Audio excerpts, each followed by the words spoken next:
In the flicker of a single eye, the world changed. What was once hidden in the dark corners of desire found a new home. On glowing screens, in lonely rooms, behind locked doors. We became a generation of watchers, not lovers, not participants. Just eyes staring through the black mirror, mistaking watching for living. Hitchcock saw deeper than fear.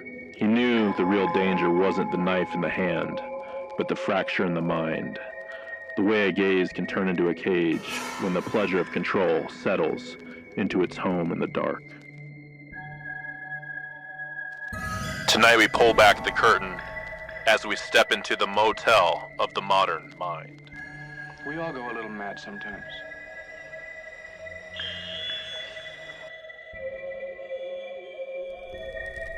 And we remember what Hitchcock saw coming long before we ever pressed play.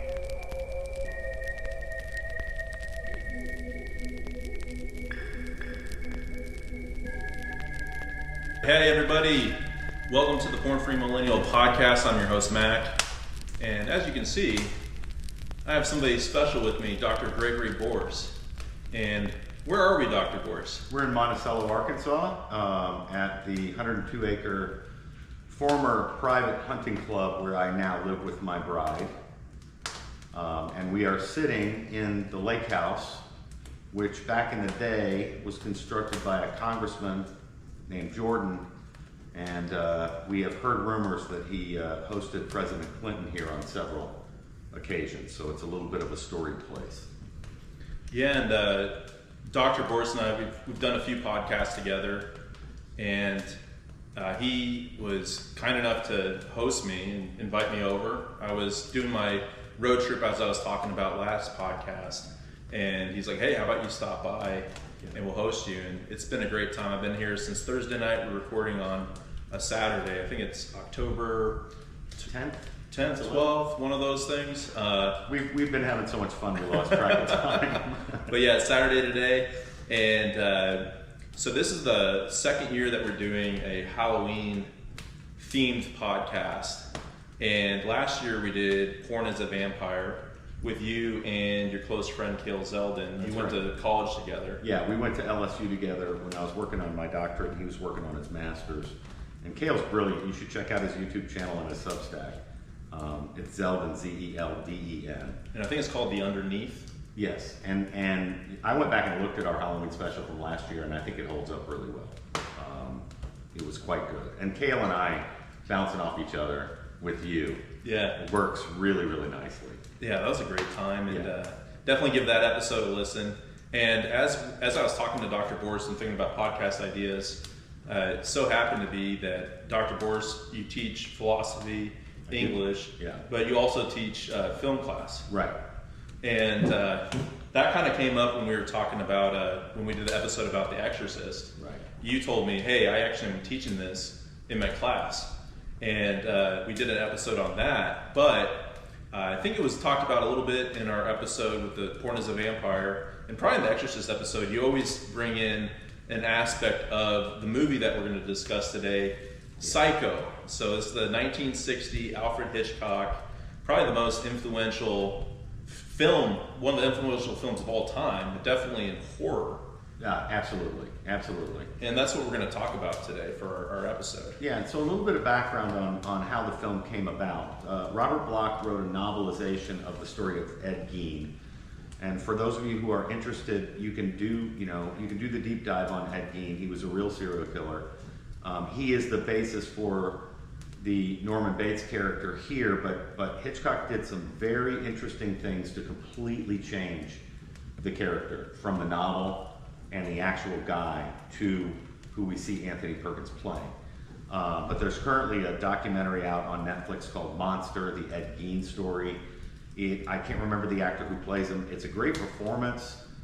The overall limited series is beautifully filmed, beautifully acted, and self-indulgent, a little bit over the top.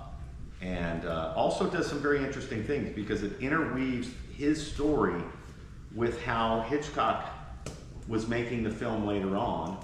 And then in the third act, it intertwines actual serial killers like Richard Speck into this sort of strange fantasy, and that's why I call it self-indulgent. Sure. Because at the end of the day, it almost feels sympathetic to Ed Gein, who was always a misfit, always didn't understand why he did the things that he did. So I recommend it with a caveat that it's not for kids. It is graphic. Right. It is disturbing, and it throws a sort of a light on Hitchcock's genius. Now, he had just made North by Northwest with Cary Grant, and if you're a Hitchcock fan, you know that film. It is, an iconic graphic film. And so when Psycho was coming out, the big question is, what the heck is Hitchcock doing? But I saw an interview with someone who commented on this, who said that, Hitch realized that in the late 1950s, in the early 60s, film was changing. And it's almost like Hitch said, okay, I'm going to show these amateurs how to do it. This new kind of, because if you think about the way films were changing in the 60s and then the early 70s with Easy Rider and those things, there's a real sea change. The Western is going away. And a lot of people credit Hitchcock with the first slasher film. It is the first wrong turn movie, which became a staple trope for the slasher film in the 70s and the early 80s. Right. There are two films that came out just about simultaneously in Great Britain. One called The Horror of the Black Museum, which is sometimes credited as the first serial killer movie. And then there was another one called Peeping Tom, which I do think Hitchcock knew about. Okay. I've seen it. It's very, very B-grade movie. It's not high quality like you noticed when we watched Psycho last night. Unbelievable. Yeah, it was unbelievable. Yeah. But Peeping Tom's very interesting because it's about a serial killer who is a professional photographer who literally films the killing of his victims because he's mounted a bayonet on the end of his movie camera. Oh my gosh. And so, it got banned in Great Britain. Wow. But it's called Peeping Tom, and we're gonna, in our conversation today, we're gonna see some connections between what Hitchcock is doing with the camera in this film and what he's implying about the audience of this kind of film. The audience gets implicated. But like I said, it's based on the novel by Robert Bloch, B-L-O-C-K, if you want to look that up. And it was given to Hitchcock by his daughter Alice. Alice is in the film. She plays the secretary in the real estate office. And she had read it, and she gave it to her dad when he was going back to Great Britain for a project. She said, I think you need to read this. And by the time he got to London, he called her and said, get the rights. I'm going to do this. Wow. The studio that made North by Northwest, and I don't remember which one it was, that he was under contract with, didn't want to have anything to do with the movie. They were like, there's no way there's an audience for. Really? Yeah. Well, partly because in Robert Bloch's book, the Ed Gein, fictionalized Ed Gein character is a creepy, ugly, sweaty, pimply, drives a van and tries to lure kids with candy kind of guy. Okay. Like that, That's like kind of Gacy? Yes. Or John Wayne Gacy, is that his name? Yeah. And that's what I think in my head. Well, as far as the physical type is concerned, yes, except think short, really short. Okay. But like trench coat guy, that kind of guy, the guy that we were, if you're my age, we were warned about in the 1970s. Don't talk to strangers, don't go help somebody find a puppy in a park. Right. And the brilliance of Hitchcock was to completely rewrite the character type. And then the casting of Anthony Perkins, I think, was absolutely brilliant. Yeah. Along with Janet Leigh as Marion Crane. So that's a little bit of the backstory. And because his movie studio, didn't want to have anything to do with the movie, he was making a show at the time called Alfred Hitchcock Presents, which I highly recommend if you guys can find it. It's really fun. It's kind of a competitor of like Twilight Zone. And also very well done. And he plays the host. So the way that show starts every time is you see his caricatured silhouette, and then his shadow walks into the frame, fills the silhouette. I remember watching this with my dad. Yeah, and then the lights come up, and he turns to the camera and he says, "Good evening." I'm sorry, that sounded like somebody else. Good evening. Yeah, I should have worked on my Hitchcock. I used to do a pretty good Hitchcock. Okay. And he's British, right? Yes, he's British by birth. I think he had dual citizenship. He ended his career, mainly here, but he was very established, and so this movie was kind of a shocker that he would do something like this.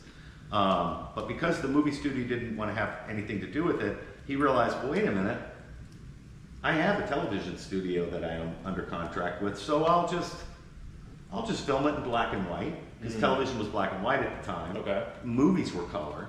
Okay, so this... You see what I mean? This is in that transitional period. Color television hasn't become a thing yet. Gotcha. And so he realized, wait a minute, there's so many things I can do with black and white. Yeah. For this movie, it fits perfectly. And I think you agree after watching it last night. Oh, totally. Because I was mentioning to Mac that Psycho is so knit into our DNA, right, that we all kind of walk around thinking that we've actually seen the film. Mm-hmm. But even if you've seen the film, I feel like you need to go back and watch it again. We actually had to try to watch it twice because I was talking so much, as you can tell, that we didn't finish it. We got 5 minutes in. Yeah, I got here Thursday night, and we're like, all right, let's watch Psycho and all that stuff. And we ended up staying up pretty late, but we had a good time talking and everything. But we were trying to watch Psycho, and I think we were about 5 minutes. We got 5 minutes through, and that's why I think today's going to be such a treat for everybody to listen to, because just of your expertise, your knowledge, and like your passion about the movie. Yeah. And we were talking, and I'm like, okay, I think we should just watch this, tomorrow. And so, just a little bit of background on that. Where we watched it was outside of my RV. Parked right over there. Just parked right over there. We had, I was in my hammock, and Dr. Borse was in my camping chair. That's a rocking chair. Yeah, it was really nice, very comfortable. So we had an outdoor TV. We had a nice Bluetooth speaker. We had some toddies. And a promise from me that I would just shut my mouth, which I kind of didn't, but I didn't overwhelm the film. You did a good job. Yeah, it was some good commentary throughout, and maybe we'll do that in the future, like a commentary type video, because that was fun. We were watching the video outside, and we're under the stars. The dogs are all nestled up, and I just thought like the mood of it was just so cool. Us watching Psycho, and just outside in the elements. A lot like I feel like the scenery of the movie in a way. Yeah. It just kind of felt like out in the woods, off the beaten path kind of thing. And like what you were saying was, I think as we were talking about watching this movie, I felt like I had an idea of what it was about, and I had this idea of the famous scene in the shower, the famous scene with the grandmother when they discover that. And I had these images in my mind, but as we started to watch the movie in the opening scene, I just said, I actually don't know if I've actually seen this before, or if I have. You were probably pretty young. I was pretty young. Yeah. And that point really resounds of it had such a cultural impact. Yeah. And everyone feels like they've seen it. But like you said, and if you're listening right now, definitely recommend that you watch this movie and maybe hit pause right now and go watch it, and then come back for and then listen to us talk about it, because watching this movie with somebody that teaches film, I learned so much just about how movies are made, but also like the symmetry and what he's trying to show you on the screen. And I think this is why we wanted to talk about Psycho. Yeah. And with the Porn-Free Millennial, the podcast, like the theme of it, right, talking about porn and culture, porn in our lives, there's so many parallels that we started to talk about as we were watching the movie of Hitchcock, like you've told me, he was almost giving us like a warning of what is to come. And now when we watch it in 2025, where the term incel comes up, and I brought that term up to you when we were preparing and talking about what we wanted to discuss today, the stereotype of those men that are basically involuntarily celibate, that are angry at women, that are addicted to porn, that don't want to go out and date, that have this nihilistic view. Obviously, they're not like Norman Bates, but there's parallels to show like where that type of maybe nihilism or that when you're in that state where you're not really looking at the world and you're not really in the world and you're on the outside and you're almost like that voyeur, you're peeping in. That can lead to a lot of destructive tendencies. You know, in the age of social media, I think we can't underscore enough that Hitchcock is hinting at what the dangers are of isolation. Right.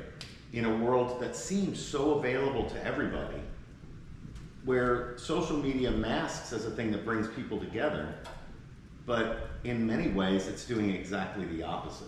Right. It's putting people in their basements, on their devices, walking around with their tracking devices all the time. So they're never in the world. They're someplace else, but they're also weirdly totally alone. Right. And so I think that can do something to your headspace. That's why I like the expression on social media where people get frustrated and say, you know what? Put down your phones, take off your shoes, go feel some grass, right. and you know, and bask in the sun a little bit. One of the things I love about having moved out here is I've never been a country boy. I would never strike anybody as a country boy, and as a result of my moving out here, I had to buy my very first pair of boots in my whole life, and I'm kind of proud of it. But yeah, we moved out here with my designer shoes, and I was like, no, this isn't going to work. I'm going to have to get something to slog around in. But what's nice about it, living in the woods, you know, I don't have to set an alarm anymore. It completely reset my clock. I woke up at 7:45 this morning without an alarm and completely refreshed.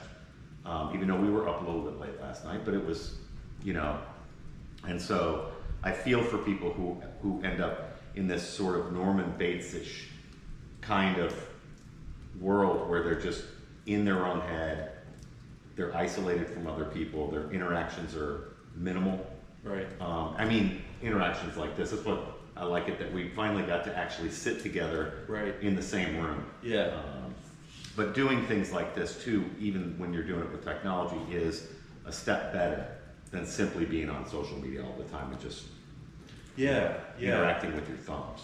Yeah, and I think that's like what really, when I was thinking about what kind of horror film we could talk about this year, like Psycho just came up because you know so much about it, but as we started to talk more, it just started to make more sense to me. And especially watching the movie, I'm like, okay, like, this is actually really relevant to today. And hopefully this podcast can be a good like warning or a commentary on hopefully challenging people that if you're stuck in that place to get out. And also just a window into having a new appreciation for what it is films do in a culture and in a society. Yeah. You know, when I became an English major, I started out as a journalism major and decided I wanted to try to make myself completely useless to society, so I became an English major. and then philosophy, you know, I do philosophy too. Yeah. But I was surprised to discover along my studies that English as a study is very new. It's not something that we did until the University of Glasgow was the first one in Scotland to actually allow the study of its own literature, its own stories. Right. Before that, the medieval model was you studied the Greeks, you studied the Romans, Greek and Latin. And there's no such thing as French literature, there's no such thing as, you know. And so that was a surprise to me. And then when I started teaching film, and I've been a filmophile since I was out in LA writing for that television show. Like that's all, I didn't have dates and stuff out in LA. What television show was that? Oh, I worked on a PBS show on physics called The Mechanical Universe. And, you know, it's just one of those happenstance things. I wrote a story as an undergraduate at the University of Dallas. My physics professor thought it was really good. Some scriptwriter had flaked. He was one of the 3 principal scientists that created the show. And had flaked on the script for gas and the temperature law. And he handed it to me and he said, do you want to take a shot at finishing this? And I was like, heck yeah, you know. Well, they ended up buying it. Okay. They paid me $1,500 for it. And then they offered me a job. They said, do you want to come out and be the office gopher? You can keep trying to write treatments. You can. And I ended up editing their textbook because it was a college series. It was a series that was developed at Caltech, which was, imagine that, being 20 years old and working at Caltech with the guys at the Jet Propulsion Lab, who are all this beautiful space CGI that you see today. We invented it, like for that show. Yeah. Like we upgraded the computer graphics that was on television at that time. It was stupendous. But long story short, because I didn't have a car, if you don't have a car in LA, you don't even live in LA. I lived in Pasadena. But I had 3 different places to rent VHS tapes within walking distance. And because I was a block from Caltech, it's a nice area of Pasadena. And so I would do my route. I get done with work, I'd go home, microwave a burrito, or walk to the pantry and get something for dinner, and then I'd walk over to one of 3, and I'd rent like 4 movies. And I just sort of, that's how I developed my love of films. Right. Like I would just get random stuff. And one of the things that makes me feel bad for my students today is that because of streaming, we are under the illusion that we have a huge library of things to choose from. Sure. But if you don't have, like if you don't know film, then you don't know what questions to ask when you're doing your search. Yeah, what to look for. Like, how do I find, you know what I mean? Yeah. So I always encourage my students to make lists. But when I got to the University of Arkansas here in Monticello, they asked me if I would teach film, and I was like, absolutely. And the ones I ended up sort of by default choosing, I discovered like, oh, I guess I have pretty good taste, because all the films, I didn't try, but all the films that I show are Oscar winners. Yeah. They're legendary directors there. And I'm glad to do it for young students, because they'll watch a movie like, say, Moonstruck, and which is in the 1990s. Yeah. Nick Cage and Cher. And you know what? I've had students say, why don't they make movies like that anymore? And I'm like, you know. But streaming actually cuts you away from the vast inventory. But the point I wanted to make about film too is that, like English, film is a very, very new form. It's only been around for 50 years? That's true.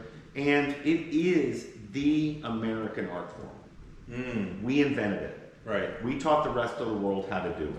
We were decades ahead of everybody else. If you go back and watch Citizen Kane, and think about what year it came out, you'll be gobsmacked at what Orson Welles was already doing with the camera in that film.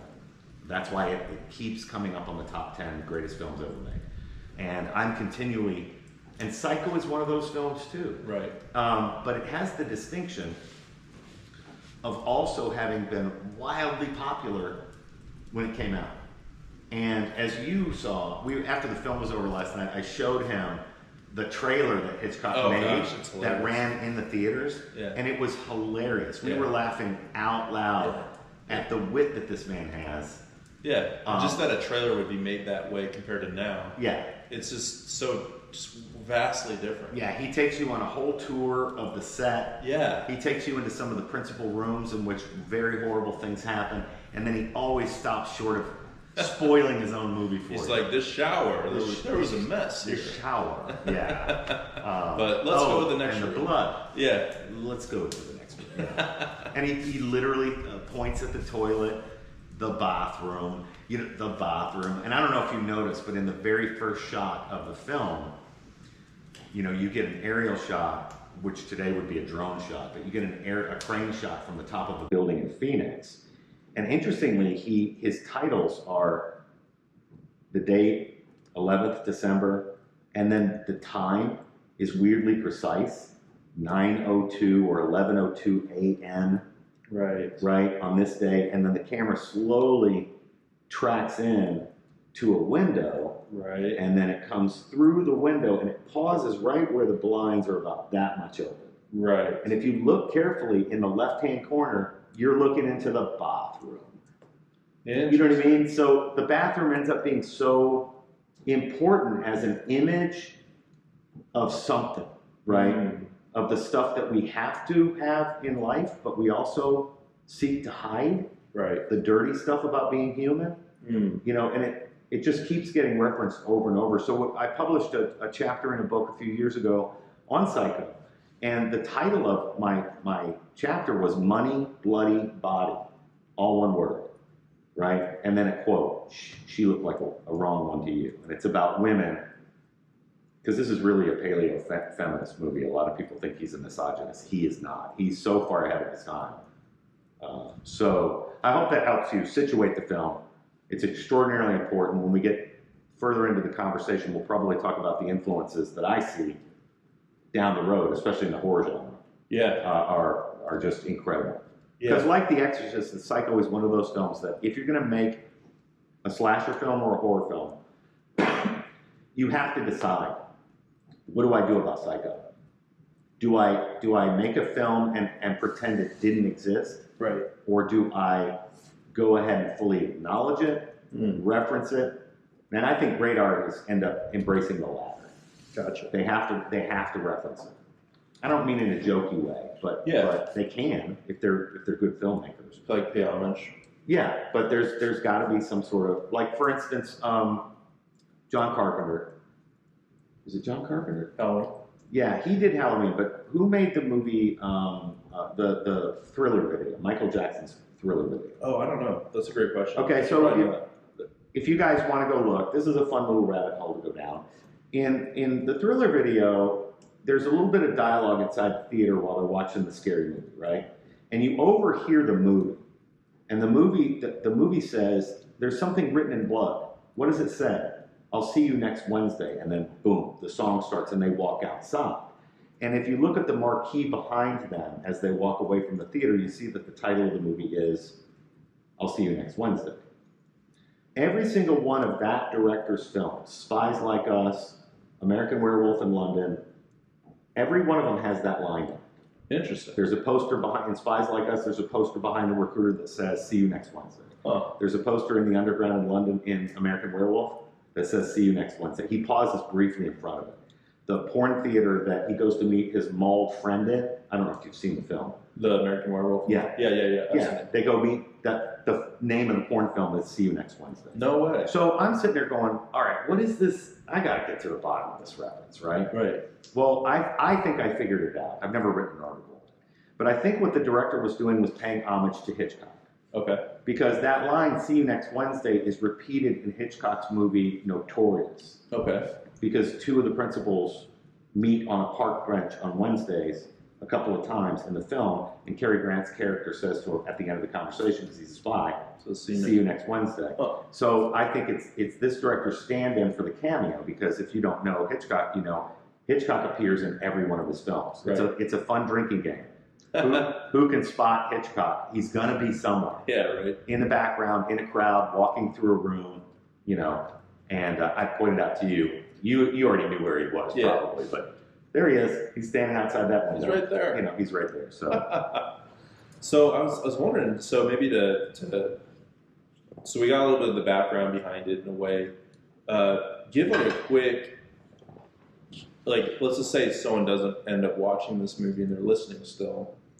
Just real quick, like 5-minute, start to finish. what's the plot? Like, what's the plot? The, That kind of thing. the plot is a woman who is having an intimate relationship that is actually genuine with a divorced man. They're not married.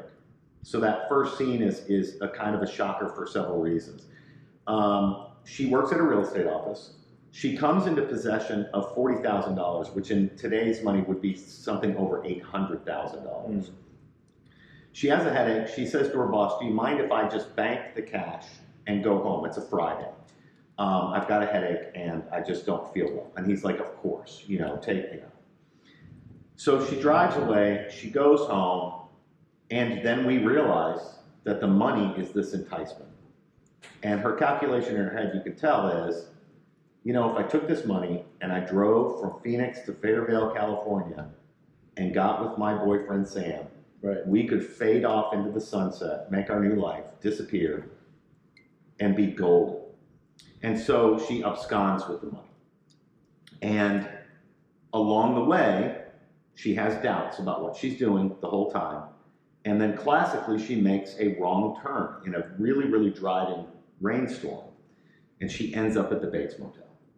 And at that point, the entire film that you've been watching for something like 28 minutes or 25 minutes, it suddenly doesn't look like the film that you thought you were coming to the theater to see. Sure. Because the film looks like a pretty standard, film noir, femme fatale, woman's in trouble. Right. She can't tell the entire truth about what she's done. She's going to need help. There might be a private detective, because those are those guys that they operate on the borderline between criminality and law, right? Like bounty hunters. They can do things that cops can't do. They can keep things private. Maybe charges aren't going to be brought. And we do see a private detective in the film.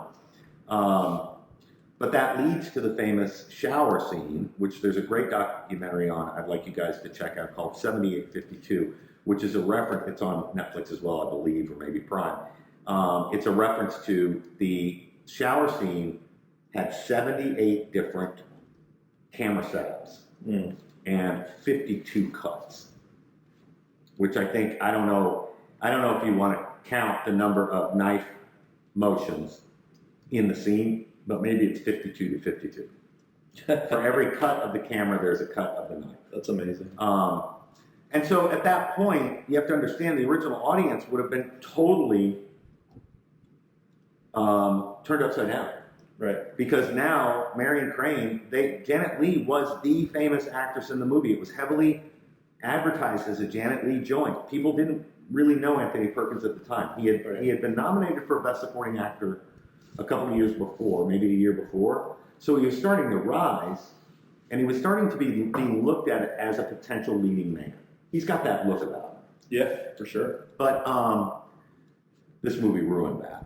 And there are a couple of Hollywood stories behind that too that are actually related to Ed Gein, and because the same thing happened to the character that played Buffalo Bill in Silence of the Lambs. His career was ruined for 10 years. Sure. And then my wife and I were watching Monk one night. She said, "That's Buffalo Bill," and I could only recognize him from his voice. I was like, "Oh, that is him. I'm glad he's back." You know what I mean? Yeah. Because when you do such a role, you become instantly associated with that role and that role alone. Kind of like Daniel Radcliffe, Harry Potter. Exactly, and so you have to either hope that somebody's gonna, or be just hopelessly typecast. Anthony Perkins didn't work again meaningfully for 20 years, and then to jumpstart his career in the I want to say the late 1980s, he made Psycho 2. He directed it, and it's really good. Wow. The other ones aren't. But Psycho 2, it stands up. He did a great job. He understood that character. He understood that world. So the rest of the film, it shifts. Marion Crane was the main protagonist. She's the driver of the plot. And then all of a sudden it shifts to Norman Bates. And the audience is going, what the heck am I looking at? And then the sister shows up.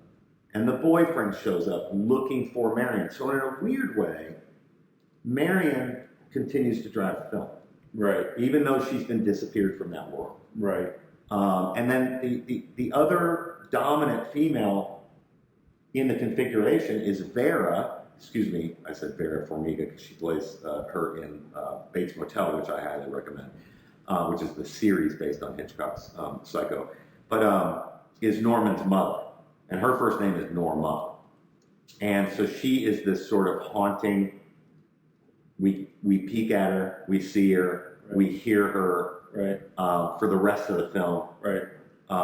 Until it comes to its conclusion, where finally what Norman's been doing, the gig is up. He gets caught. And interestingly, for those of you who think that Hitchcock is a misogynist, the men in this film, including Norman, are really secondary to the female characters. Vera Miles, the sister who plays the sister, right. Lila, she's the driver of the second half of the movie as far as the investigation is concerned. Sam is her helper. Sam Loomis is the boyfriend, but he's not the driver. The film is completely driven by three women characters: Marion, Lily, and then Norma. And it's almost as if Norman's character is an incel who's caught between these more dominating forces. Wouldn't you say? Yeah, totally. Yeah. And that's to take nothing away from the role he plays in everything and the brilliant portrayal by Anthony Perkins. It's one of the best acting jobs I've ever seen. Totally. And again, when you put together the kind of shots and the lighting that Hitchcock does, it's pretty incredible. Yeah, and I think something as you watch the movie, right, and you see the initial murder happen to Crane, it looks like it's the mother doing it. Yes. Like, it looks like it's the mother doing it. The same thing that happens to the private investigator. Yes. It looks like it's the mother's doing it. And Hitchcock is a tricky-dicky filmmaker. Right. In many ways, he cheats in this film, if you watch it carefully. Because when Marion Crane has taken the money and she's on her way to Fairvale, we get to hear her thoughts inside her head. Right. Which is one of those beautiful things that movie magic can do. When you peek through the hotel window where she and Sam Loomis have just had sex in the middle of the day, which is a shock to a 1950s-oriented American audience about sex. Right. You know what I mean? Right. Like, no, we're Victorian about sex. You know, you don't have sex except with your wife, and you turn off the lights, and we don't, during the day, two unmarried people, Like, it's incredibly scandalous. It's very scandalous. But what's great about it is even in that scene, Marion is the dominant character. She's the one that says to Sam, let's get married. He doesn't ask her. And he says, okay. No matter how bad it would be if we got married, let's do it. And it's really kind of beautiful and way ahead of its time. And Marion represents to a male-dominated traditional culture something that is dangerous. An independent woman who is willing to make decisions for her own benefit.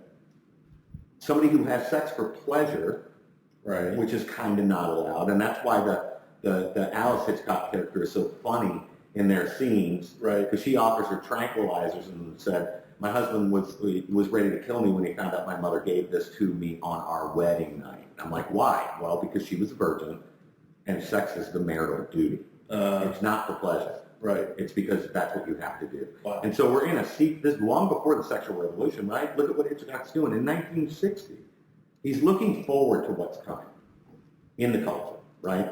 And it is going to cause problems. I'm not making a judgment about it. I'm just looking at the film and I'm saying, wow. Yeah. Like, wow. And so in one way, you could almost look at Marion Crane's murder as like the forces of the universe punishing her for being willing to chafe against the status quo, Right. for women. Right. And you notice the film noir, there are all these slaps in the background. There are all these vertical lines. There are all these bars. It's like, and there's a conversation between her and Norman Bates about being in cages. There are two individuals that bond when they meet because they feel like they're equal to each other, that they're trapped in cages. And in fact, that's what initially attracts Norman to her. Right. That he feels like they are simpatico. Right. She gets it. She's an independent woman. She's doing what society says you're not allowed to do. My question is, what has Norman been doing that you're not supposed to be doing in society? Is it just killing people? Is there, you know what I mean? Right. Is there something more to it? And what your viewers need to know in my thumbnail, because I interrupted myself, is that at the very end, when Norman is now apprehended, a psychiatrist comes out. Right. And he explains to everybody what Norman's problem was.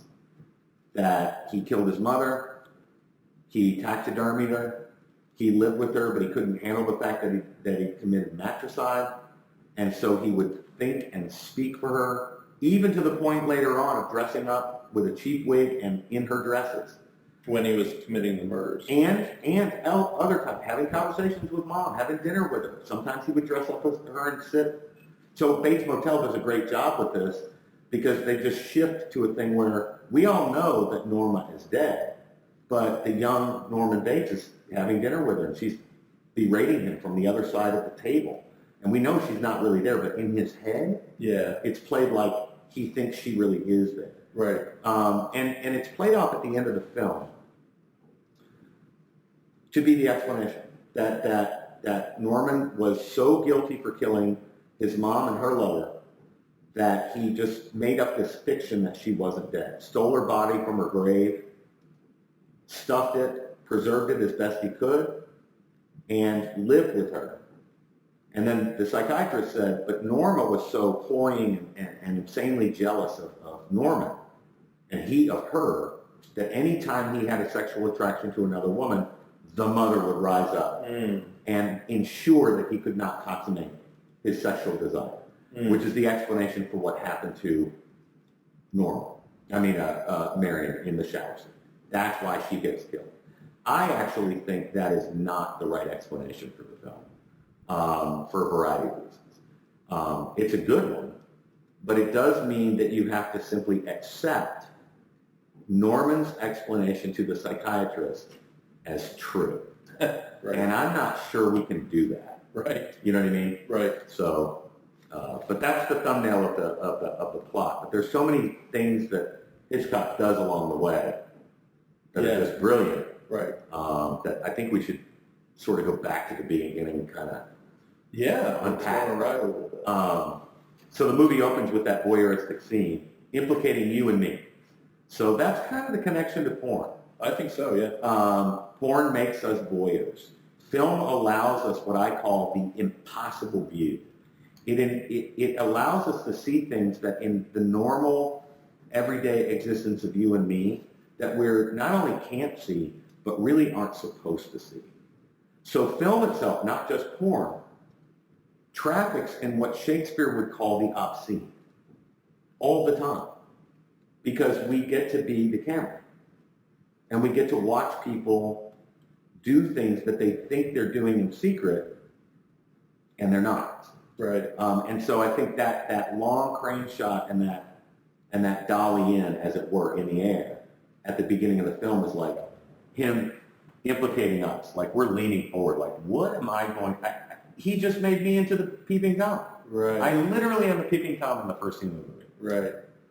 And I remember, and that should annoy us in one sense, but he does it so brilliantly. Like, this is the stuff you don't know goes on behind closed doors. Sure. But all films routinely do that. I think Hitchcock was the first one to notice that sort of negative side of what filmmaking, how filmmaking operates to relate itself to our culture and to the audience and to their psychological desires for things that are maybe. And just for you guys to know, obscene literally means it's a stage indicator in a play. And obscene literally means that which cannot be shown on stage, that which is off stage. Gotcha. So when you read Shakespeare plays or see them, you'll notice that you never see a wedding. Well, that's because Christians and Catholics and even Protestants during Shakespeare's time would have found it absolutely obscene, the way we use the word, to show a sacrament on stage, because that's to make a mockery of the divine. You don't do that. Right. So they were religious enough still in Shakespeare's time that it was just standard practice. You don't show that stuff. You could show female breasts on stage. You know, the Greeks have been showing nudity. You could do that. That wasn't obscene. But a sacrament, something that was, right, or actual sexual union, no, because that's supposed to remain between two private people in, a sacred union. Right. Obviously, we don't live in that world anymore. Far from it. And I think that's partly what Hitchcock was indicating. Like, this is what's coming.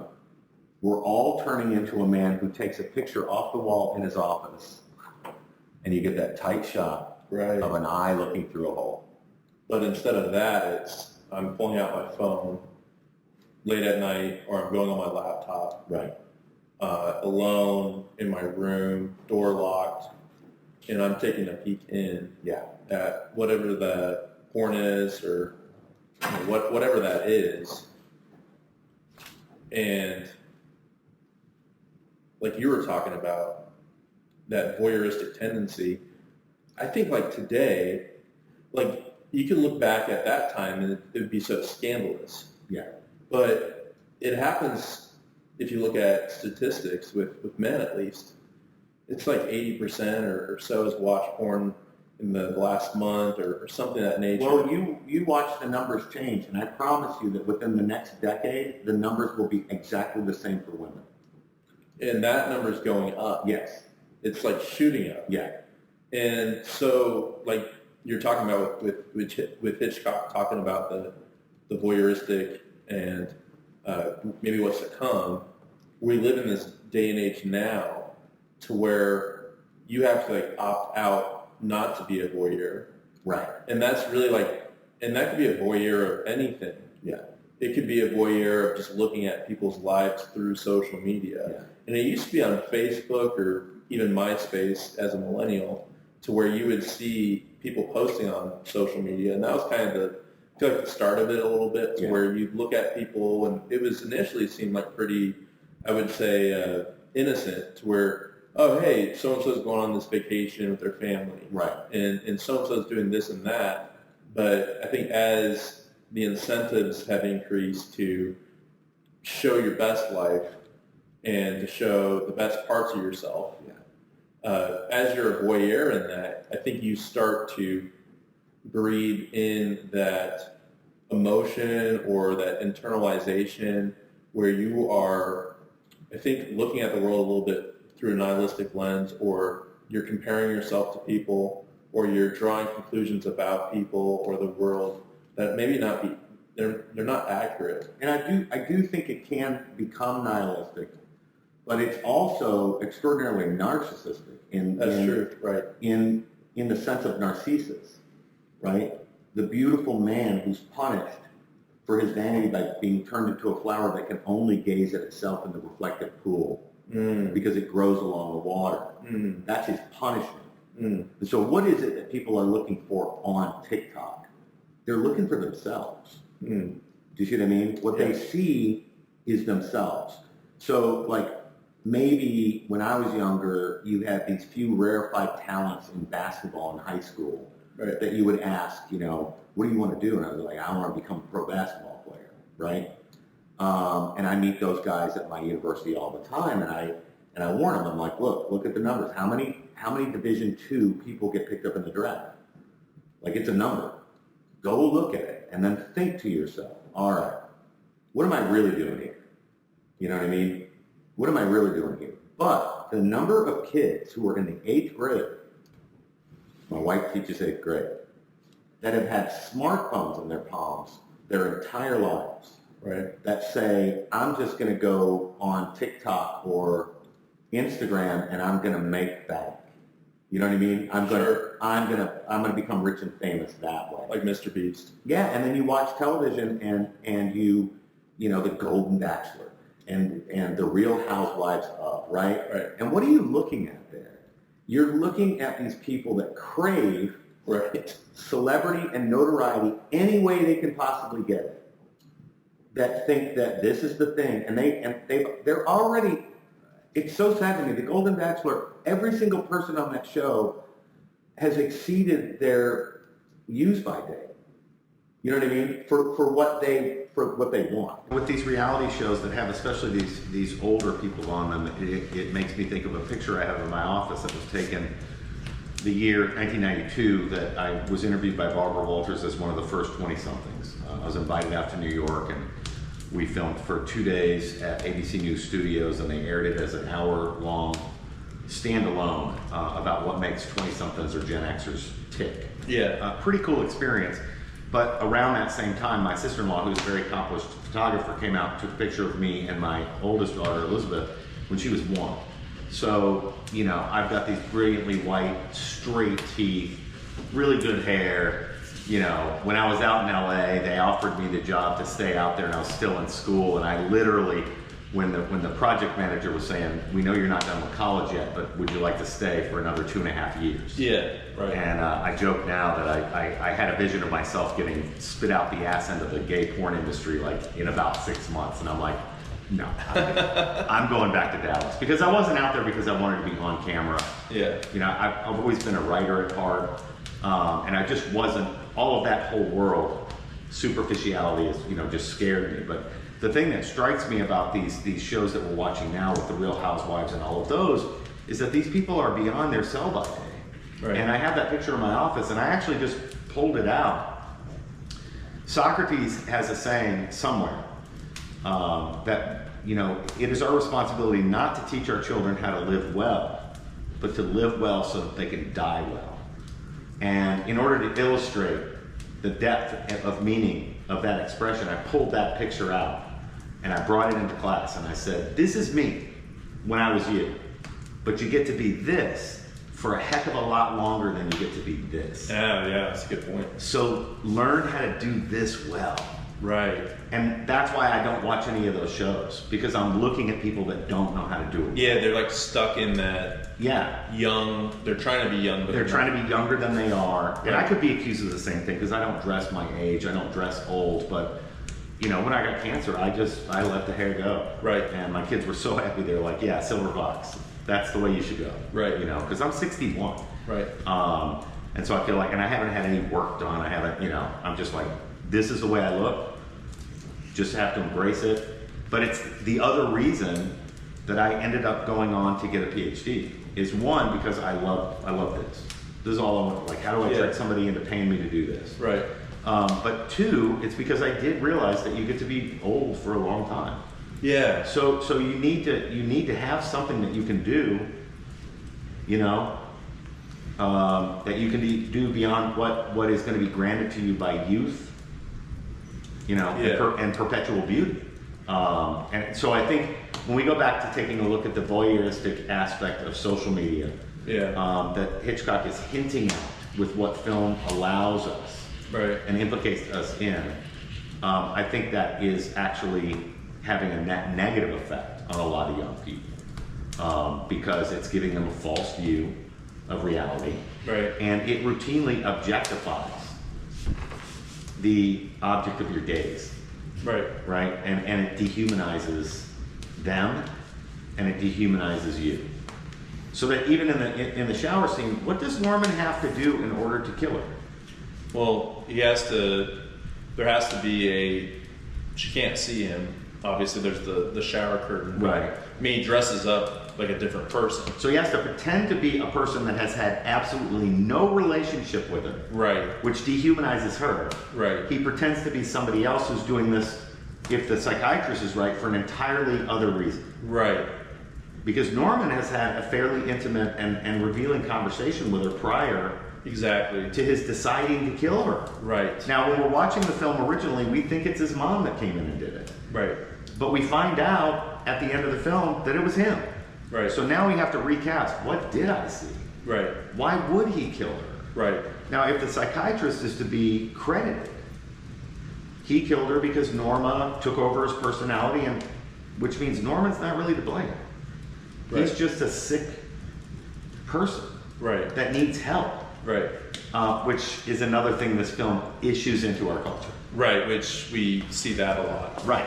That evil is a pathology, it's a sickness, it's an error of nature, and human science can figure out how to fix it. So by the time we get to Halloween, every one of the first 3 films has some bald psychiatrist jumping out at the end, who is a psychiatrist or psycho, yelling, don't hurt him. Michael! Yeah, don't hurt him. We can get him to the hospital and study him so that we can help him and other people like him. And so that's an interesting shift in our culture. Yeah. That we've decided that evil doesn't exist as an individual choice. It's a mistake. And so how do you treat mistakes? We don't punish them.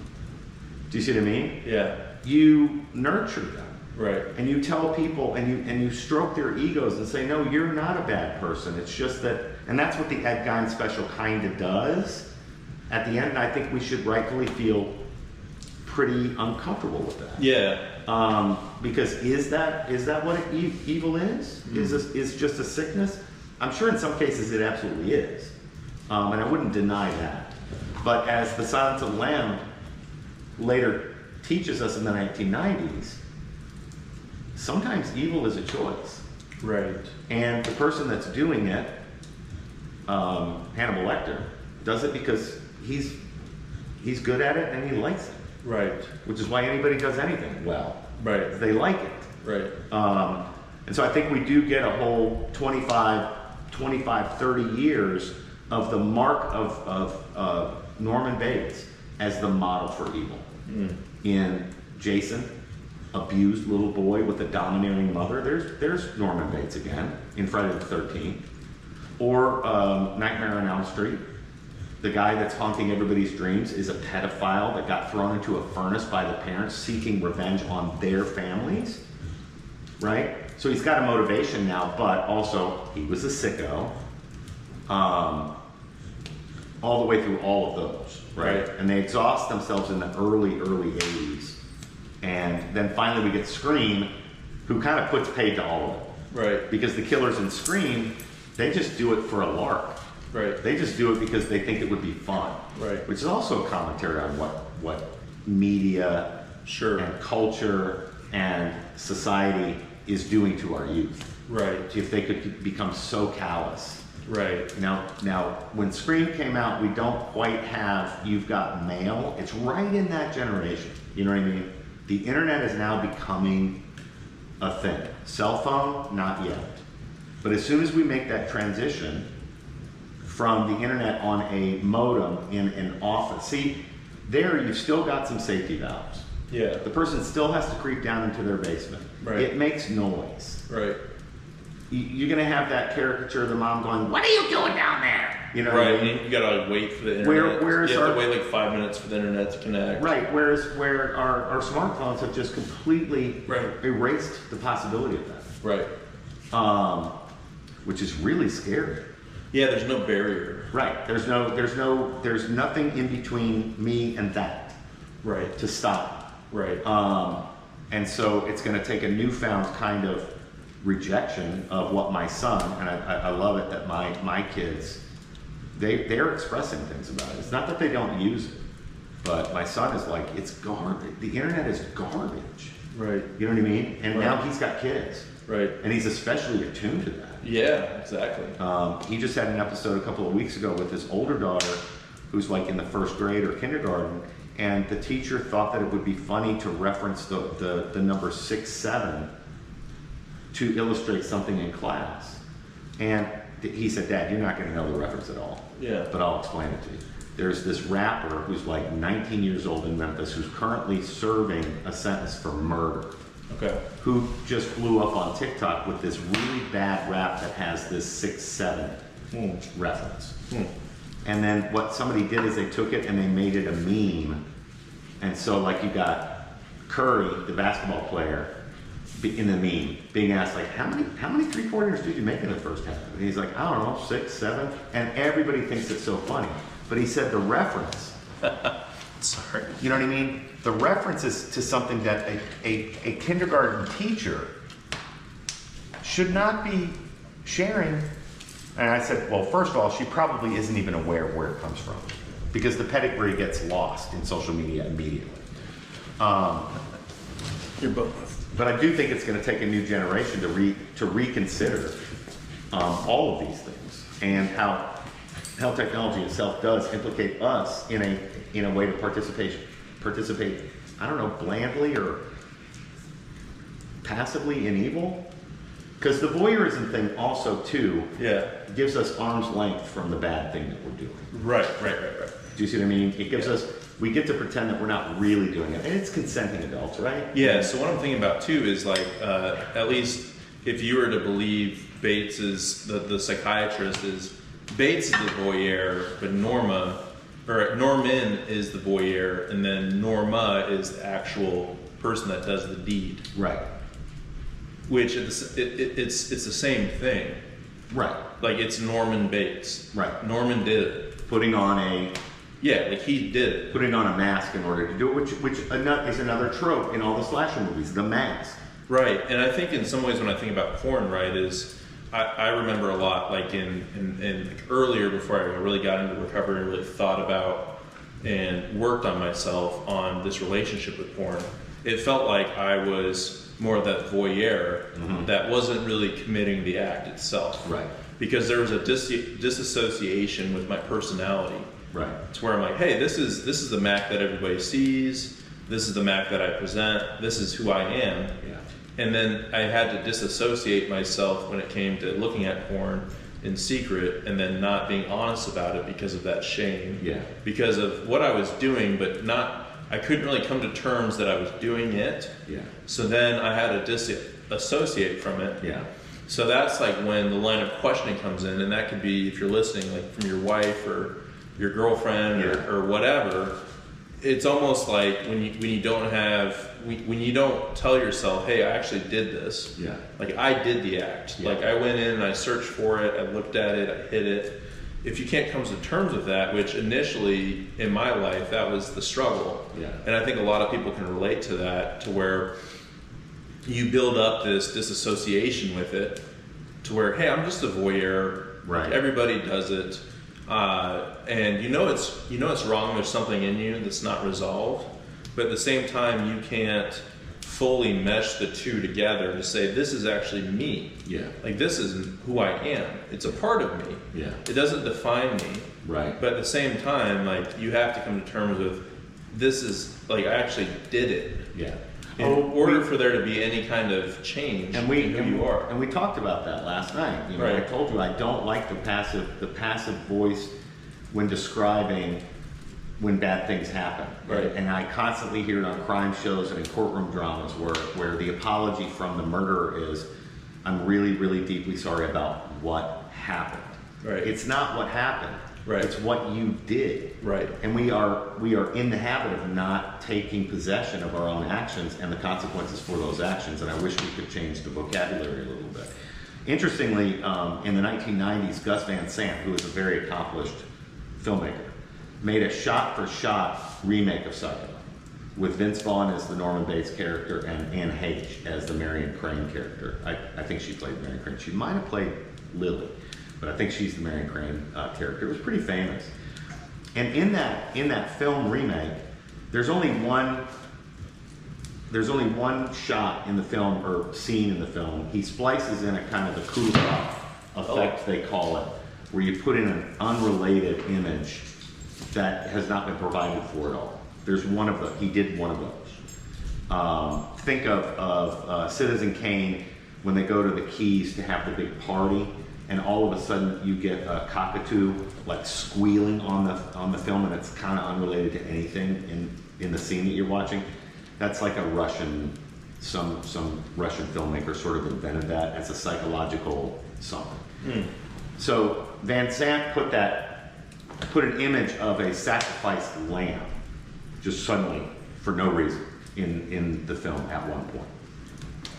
But what I also noticed about Van Sant's the peeping Tom scene through the hole in the wall was that you were supposed to infer that Norman was masturbating because there was this very subtle motion.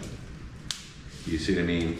A very subtle motion of his body. It wasn't obvious at all, but it's just enough. And I remember that started me on my track of rethinking Hitchcock's film. Because I thought, I don't think that's right. And so I went back and I watched that scene where Norman makes her the cheese sandwich and the glass of milk and comes down. She invites him into her room, but he steps back. Right. He's not going to cross that threshold. It would be improper for a single man to enter a single woman's motel room in the middle of nowhere. Right. And he says, and incel, fear, right? I think it's expressed right there. Right. Like, it frightens him. Right. And he looks that way. And that's the way it's played. And then he says, well, maybe the office would be warmer. Mm-hmm. And then they walk into the front office. He says, offices are so officious. Why don't we go into my parlor? It'll be more comfortable. Right. And then they have this really, really telling conversation.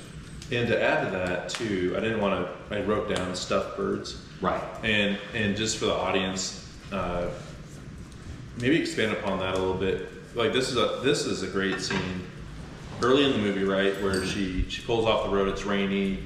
He's there. There's every cabin's vacant, right? Yeah. And so she's the only one staying there, and which you were just talking about leading up, like the lead up to where they're having a meal together. Yeah. They're in the parlor, which is his favorite place. Yes. And there's all these He stuff. calls it his hideaway, doesn't he? Yeah, I think so. Or somebody does at some point. Yeah, it's hideaway.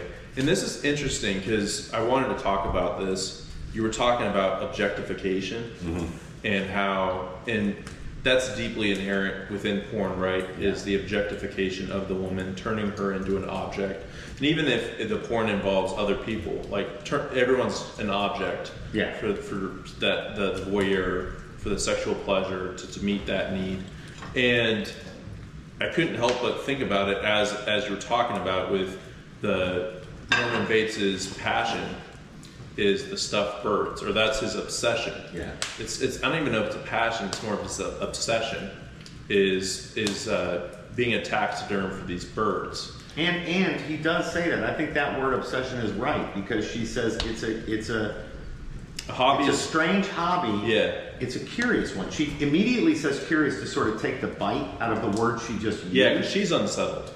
She's unsettled, and she realizes that might be taken offensively. Right. And what does he say? He says a hobby is supposed to pass the time, not fill it. Not fill it, yeah.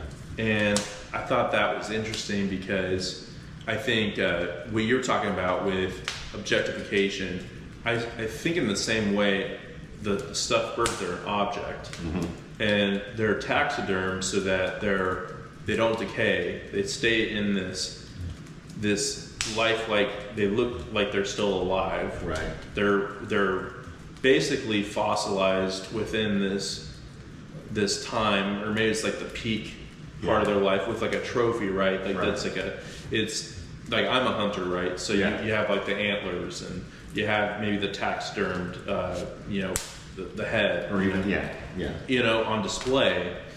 And I think in a way with porn, right, is it's like these trophies of desire that are objectified, and they're petrified like taxidermy in that place, forever young, or like whatever that whatever the person's looking for. Yeah. They're going to be able to find it, and they're like preserved in that young age or that desirable place perpetually. Yeah. Well, but then the person that participates in that, the voyeur, Right. discovers very quickly that particular trophy, or that particular thing that he experienced in time, as frozen in time, because he can go back and look at it like it used to be magazines, right? Well, why was it that the dirty old grandpa or uncle had stacks and stacks and stacks of these magazines? Just things change. Well, because the one got boring. Right. And then I go get the other one because it's got more of what I'm looking for and different stuff. Like, do you see how the pull-in happens? Yeah. When you're a kid and you see a female nude for the first time, that's titillating. Mm-hmm. But just if you keep looking at that, it's not going to be titillating anymore. And Norman seems to have proceeded along a similar track. True. His hobby was taxidermy, Right. but he had to graduate. Yeah, you got to keep moving. To the point where he stuffed his mom. Right. Now I'm imagining at the end of the film they say, "Do you have any other unsolved murders?" Yes, 2. Right. So I'm like, all right. The count then is 1, 2. If he did those, then Marion, then the private detective. So he's got 5. Makes him a bona fide serial killer. Oh, Right. 6 because of the lover. Yep. Whose body's probably long gone in the swamp. Right. The lover of the mother. Yes. And so there's a suggestion that maybe he killed his father. Right. Now, again, why would that be? Well, if he does suffer the Oedipal complex and he actually has sexual desire for her mother, it's the father figure that stands in with the threat of castration if he acts on that impulse. Right. Right? That's the Oedipus complex. We don't believe in it anymore. Back in 1959, 60, we did. Like, Freud was the bee's knees. Right. And so Hitchcock puts Freud right in there at the end, because that explanation of what's wrong with Norman is completely Freudian. Ah. You see what I mean? Yeah. And so he kills, if his father died of natural causes, then according to the Freudian reading, that barrier was removed regarding his own sexual desire for his mother, which is deeply disordered. Right. And when she took up a new man, then there was another figure that was standing in between him and the object of his desire. Right. which is his mother. Right. And so but now he kills her too. Right. So I have trouble crediting the Freudian view as completely explanatory of what Hitchcock's actually doing. Yeah. Okay, so, and one of the reasons I do is because Hitchcock was a lover of the MacGuffin. And in film terms, the MacGuffin, Quentin Tarantino loves the MacGuffin too. Yeah. I'm familiar with the term. The MacGuffin is, and it's from an old joke, an old golfing joke. Two Scottish guys are out on the Highlands playing golf, and one's got this weird looking machine, and the other one's like, "What's you got there?" He's like, "Oh, it's a MacGuffin." "What's a MacGuffin?" "Ah, it's a machine to keep the lions out of Scotland." He's like, "There are no lions in Scotland." "Well, then it's working then." Right? That's the joke, right? But in film terms, it got adopted to be the driver of the plot. That's not really what the plot is about. That's what a MacGuffin is. Okay. And I feel like Hitchcock pulled the greatest MacGuffin in the history of films in Psycho, that it's not even funny. Because usually it's kind of a throwaway thing, like the golden glow that's coming from the trunk in Pulp Fiction is the MacGuffin. Right. It's the thing that everybody desires, but it's never quite identified. We never know really what it is, right?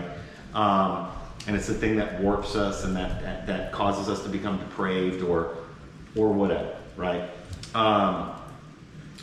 So when I go back to the Gus Van Sant example, where it looks like Norman might be pleasuring himself while he's looking at this nude body and undressing to get into the shower. At that moment when I saw it, I was like, I think Gus got it wrong. And so when I went back and looked at when I was writing about it, I ran into an interview or a presser that Hitch did to promote the film.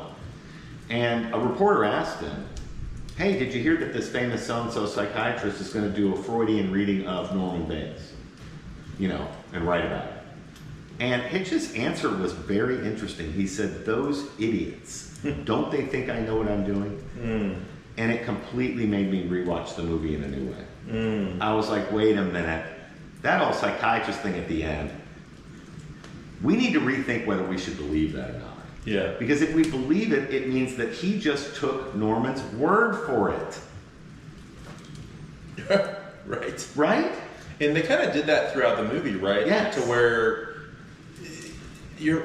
as the audience, you already know what happened. But all these figures on the outside, like the sheriff, he calls Norman and talks to him. Yeah. And he's like, "Oh yeah, the private investor came," and then he left. Yeah. And he just took Norman's word for it. And as the audience, you're just like, "Oh my gosh!" Like, and if this was why would you? And if this was a normal film noir, private detective femme fatale film, that is the way it would have ended. Right. With the private detective ending up with the money, and kind of nobody the wiser, and the girl not being able to do anything about it because she's the one that stole the money in the first place. He probably would have maybe had an affair with her and given her a portion of the money and say, "Look, you keep quiet, go your way, I'll go my way." Yeah. Or maybe they'd ride off into the sunset together. Right. That's Sam Spade. Right. That's Humphrey Bogart in a Sam Spade movie. Okay. Where it's a conflicted, beautiful woman who's done something wrong, but she doesn't tell him everything. And as he's investigating, he's realizing he's becoming ensnared in something that he didn't know about. So I love how Hitchcock beautifully gave us the film noir line. It never went away. It looked like a film noir when the movie began. And it kind of weirdly stayed a film noir if you're paying attention to the private detective, Arbogast, Yes. and the cop. Right. They're just giving everyday, conventional, the sooner you get the cops involved, the sooner you're going to get your daughter back and you get this whole thing. Why don't you come over on Sunday at dinner time and fill out a report? And just put it in the lap of the law. That's what he calls it. Just put it in the lap of the law. Don't try to do this by yourself. And of course, he doesn't know. And he doesn't know for the reasons that most people wouldn't know. Because our brains don't go there. We don't go in Germany directly to the Holocaust, even if we live 10 miles from a prison camp. Right. It doesn't occur to us that smoke we see from the chimneys every day is actually human bodies. That the ash that's falling on us are people. Right. Would it occur to you? And in fact, if it did, you do everything psychologically you could to convince yourself that it wasn't. Right. That explanation is too crazy. Right. Right? And so I'm further enticed by the psychiatrist's sort of drippingly knowingly arrogant kind of, well, you see. He's so And confident. he sits on the edge of the desk. And he's so insensitive to Lily, the sister. Right. So she's dead? Yes, I'm sorry.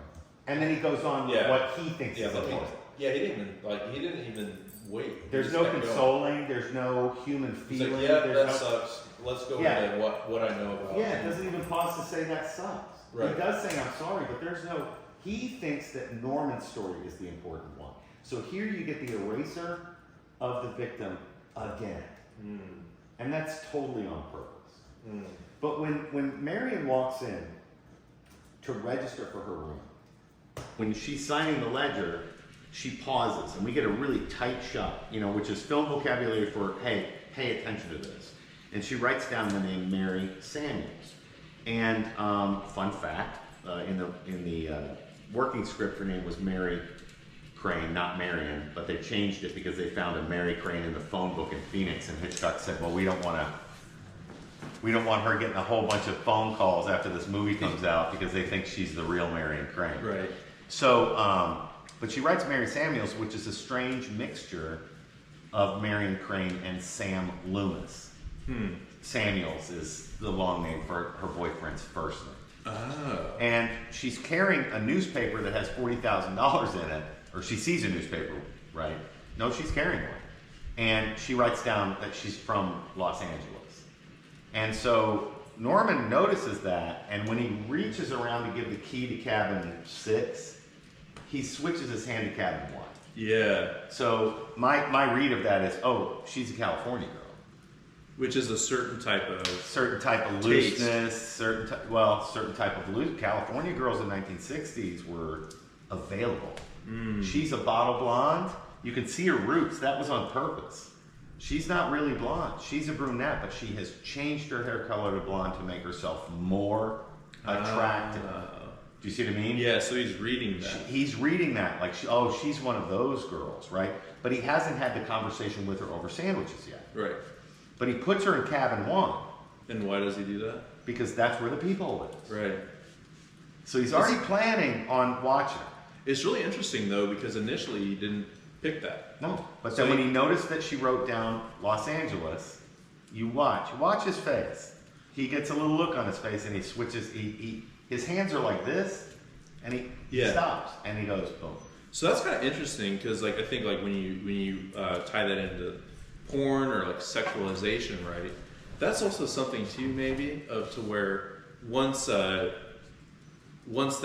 transition happens, right, and you make that read, then it's kind of like game on. Right. It's like, oh, okay, now I basically have permission. It's almost like a green light. It's a green Well, light. it's the way you psychologically tell yourself when you bring up a porn site and there's a woman on there. Yeah. You get to assume that she's there of her own volition and wants you to see what she's doing. Right. It's an invitation. Right. But in the world that Hitchcock's dealing with, the invitations are much more subtle. Right. Do you see what I mean? Yep. Yep. And in fact, when he gets an open invitation from Marion Crane to come into the room, that stops him. Yeah, he denies that. He's not capable of that. Yeah.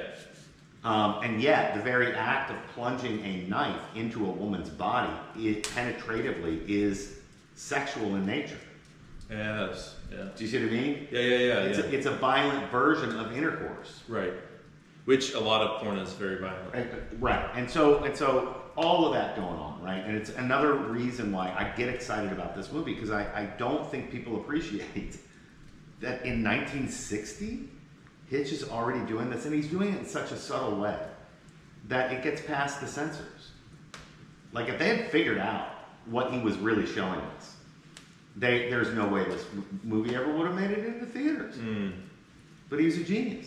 Yeah, I mean, watching it today Yeah. and what he was thinking about back then, Yeah. it blows my mind. And I hope what it does is it inspires all of you filmmakers out there to go back and make movies like that. Not the hyper-graphic ones. Right. Because what you don't show us is absolutely as important as what you do show us. I think it can make your movie far more powerful than because we've become numb Right. to seeing everything. Yeah, we've been desensitized. We've been totally desensitized, and maybe we could all come back to ourselves a little bit if we became more artful, because we do need to talk about these things. Right. We do need to make art about them. Right. Because they're extraordinarily important. You were talking about shame before, and I'm a guilty Catholic boy, and I'm telling you, the mechanism of shame is the proof that you are good. Right. Otherwise, you wouldn't feel it. Right. You wouldn't feel disappointment. Right. Unless Mac was a good person. Right. I mean, that deeply is what, in the end, you have to embrace. Right. In order to get yourself out of it. Right. And I think that's the kind of thing that we, especially parents, need to be the happy warriors, reminding, our children of. But back to Norman in this scene, when they have the conversation over sandwiches, in the working script. Now, this ended up not being in the film. Sure. There's a line that Norman says to her where he says, "I like you. There's something about you that I really like." And at that point, Marion obviously has decided that she's not going through with this. Right. And she stands up and he says, "Oh, you're not going already?" And she says, "I'm very tired and I have a very early start tomorrow. Right. I got to go back to Phoenix to get myself out of a trap that I put myself in." Because they've just been talking about, he says he was born in his trap, but now he's used to it. You know what I mean? Yeah. Now I'm used to it. Right. We never get out of our traps. We just claw at each other and we never move an inch. And she says sometimes we step into our own traps. And he says, "I was born in mine, but I don't mind anymore." Which again, way ahead of his time. And again, like just to loop it back into porn sometimes, right? Yeah. Is we feel like we're, like I remember feeling like that younger, to where it's like I'm just getting comfortable. Yeah. Like I'm just comfortable in this trap that I'm in. Yeah. Like it's just a part of my life. It's never gonna, you just become comfortable with it. Right. And you become comfortable with this thing that is self-destructive and that is destructive for other people too, which I found out in my marriage. And we live in a culture where we're talking about the rising number of women that are now, I just read an article the other day that apparently there is a subgenre of fantasy literature which is about women being ravished by literal minotaurs. And the woman that was writing about this, she's like, this is not, you know what I mean? What does this mean that women are actually after? They are feminists who say that they don't want to be dominated by men, and yet their fantasy is about exactly that. But because it's an animal, it doesn't count. Right. You see what I mean? Yeah. It's not a man. Right. And the woman that wrote the article was deeply disturbed by it. And she's a feminist. She writes about sex all the time. She's like, this is not healthy. Right. This is a bad sign. And I read films that way too. Well, with porn too, that's in a way it's different, but I think women's sexuality is different from men's, where we're more visual, and I think they're more emotional. She touches on that, and right. Look, part of the feminist movement was to say that women have been subjugated because they're not men, and so what they need to do is appropriate the positions of men, and the completion of that movement is in women becoming visual rather than emotional. Right. That was the target all along, is to unfeminize women to the point where they check their wombs at the door when they walk in to have sex. They abandon the very power that they have to transform civilization, which is the womb, which is having babies. That's a superpower. That's their superpower. Yeah. They are in charge of everything because they have that. Right. Okay? But when Norman, when she walks out and she says, he tells her his name, Norman, right? And then at one point she says Norman. Then when she's leaving, she says she's going back to Phoenix, and he goes, oh. Like a little bit surprised.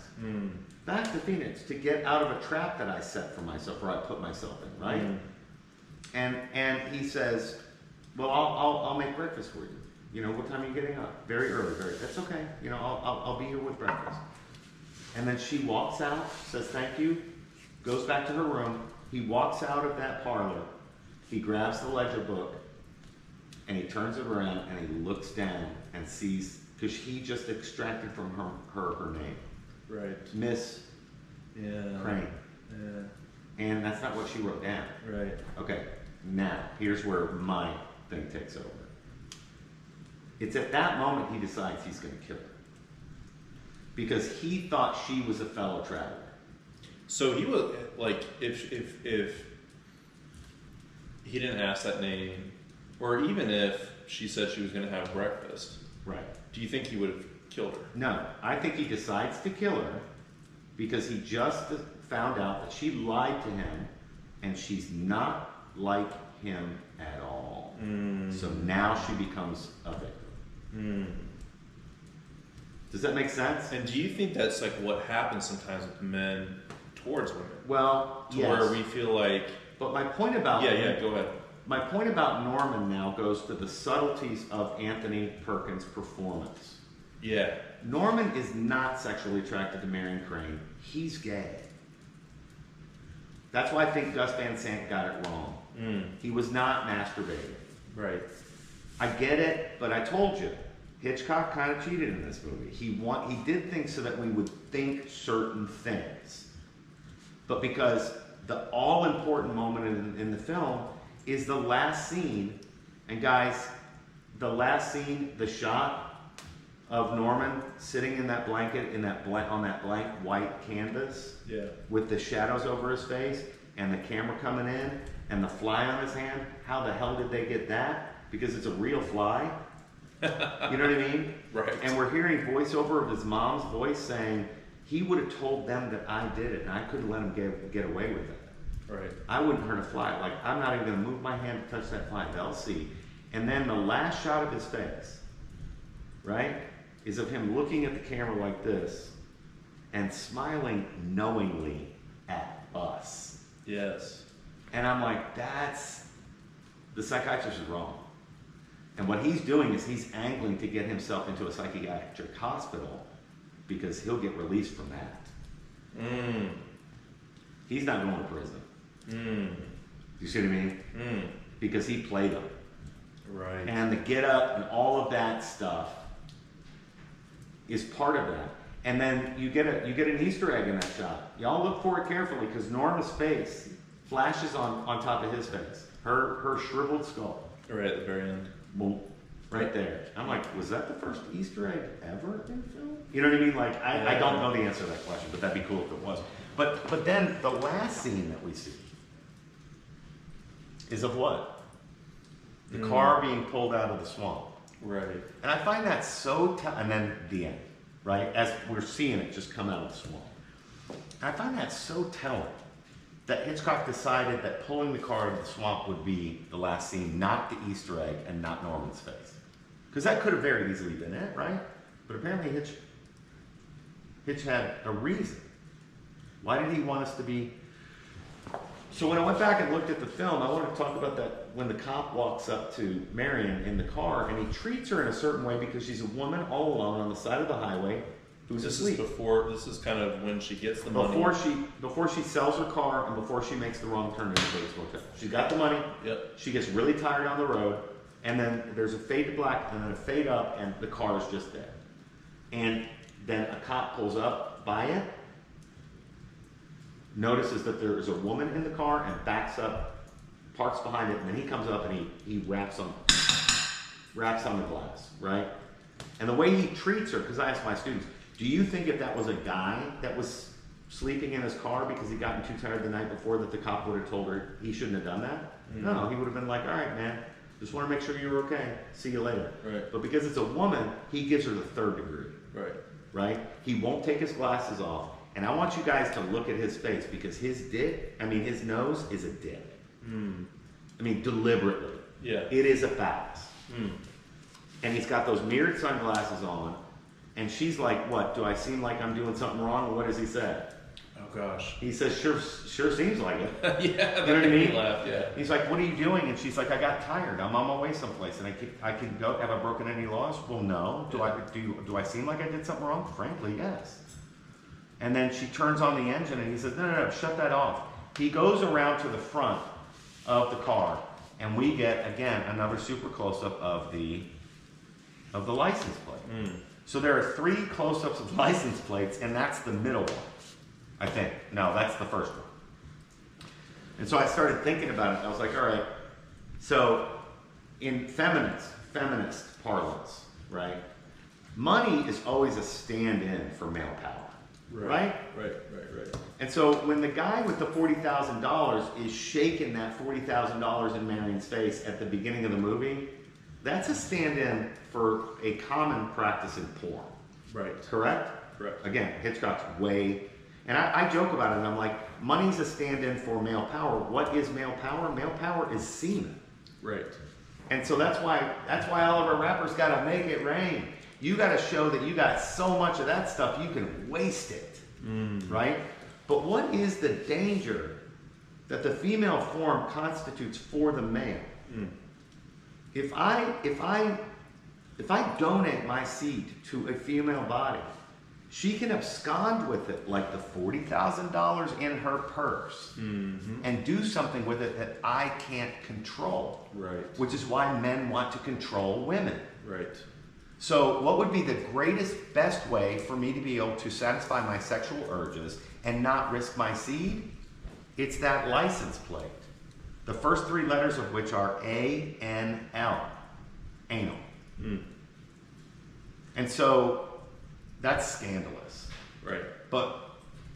And I can't prove it. I cannot prove that Hitchcock had that in mind. But if I couple that, the idea of men wanting to marry a virgin, but go to bed with a slut, and then wake up with a virgin again. Right.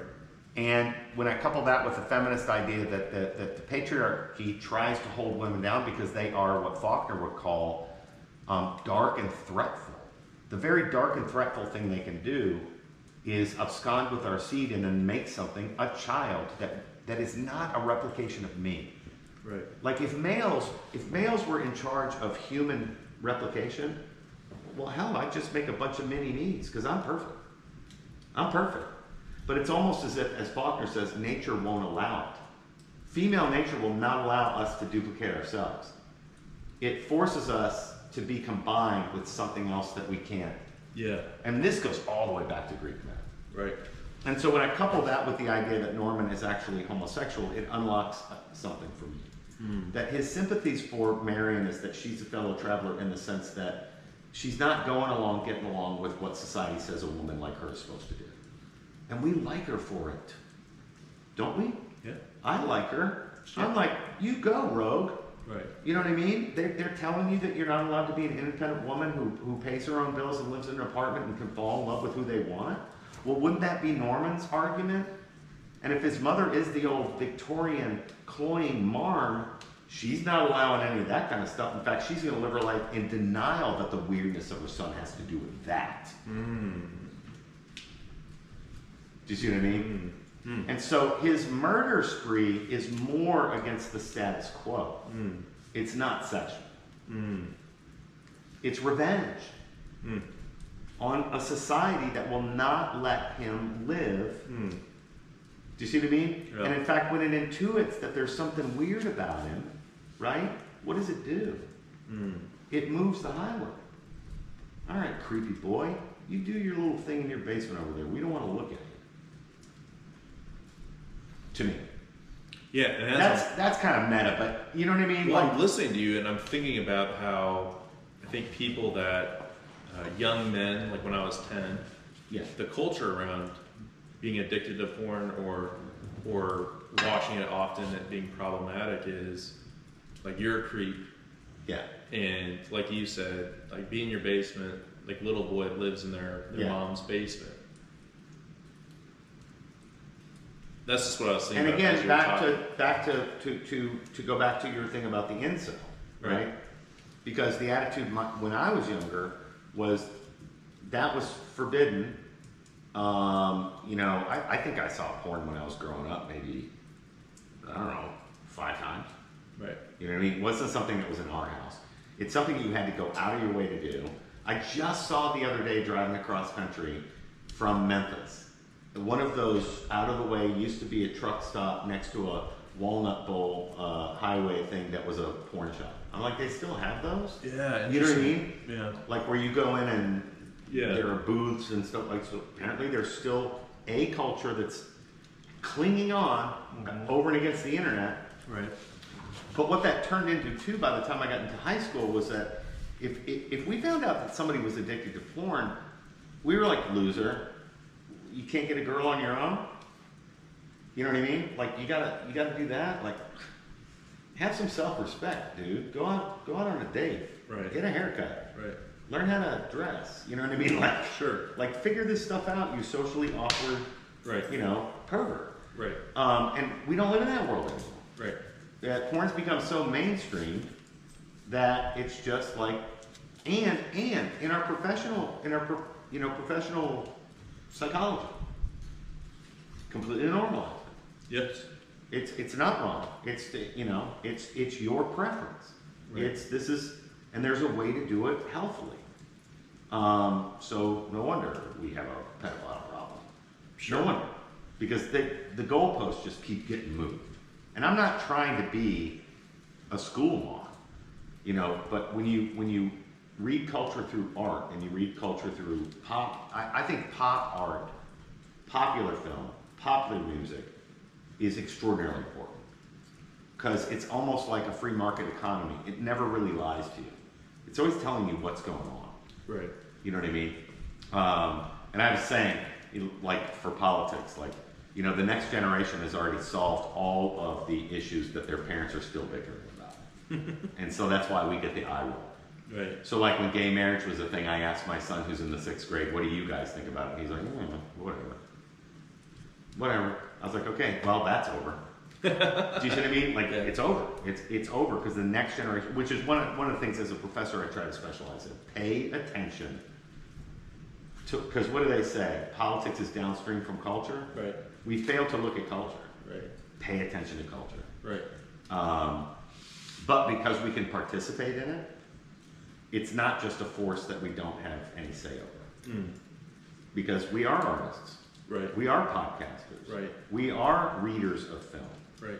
And I'm one of those that wants to be a really good diagnostician, so that when we see this happening in Silence of the Lambs, I can kind of trace it all the way back to Psycho. Say, oh, okay, now I see. Right. We went from Norman Bates Right. to Michael Myers to Freddy Krueger and Jason, and I Know What You Did Last Summer, which is kind of like the end of that, and then Scream kind of ends it, and then we get this outlier with Silence of the Lambs that is my generation saying no, it's not a pathology, it's choice. And then you get Saw, which are these miniature morality plays, Right. where the victim is actually the perpetuator of their own punishment. Right. They get to choose, Right. right? Right.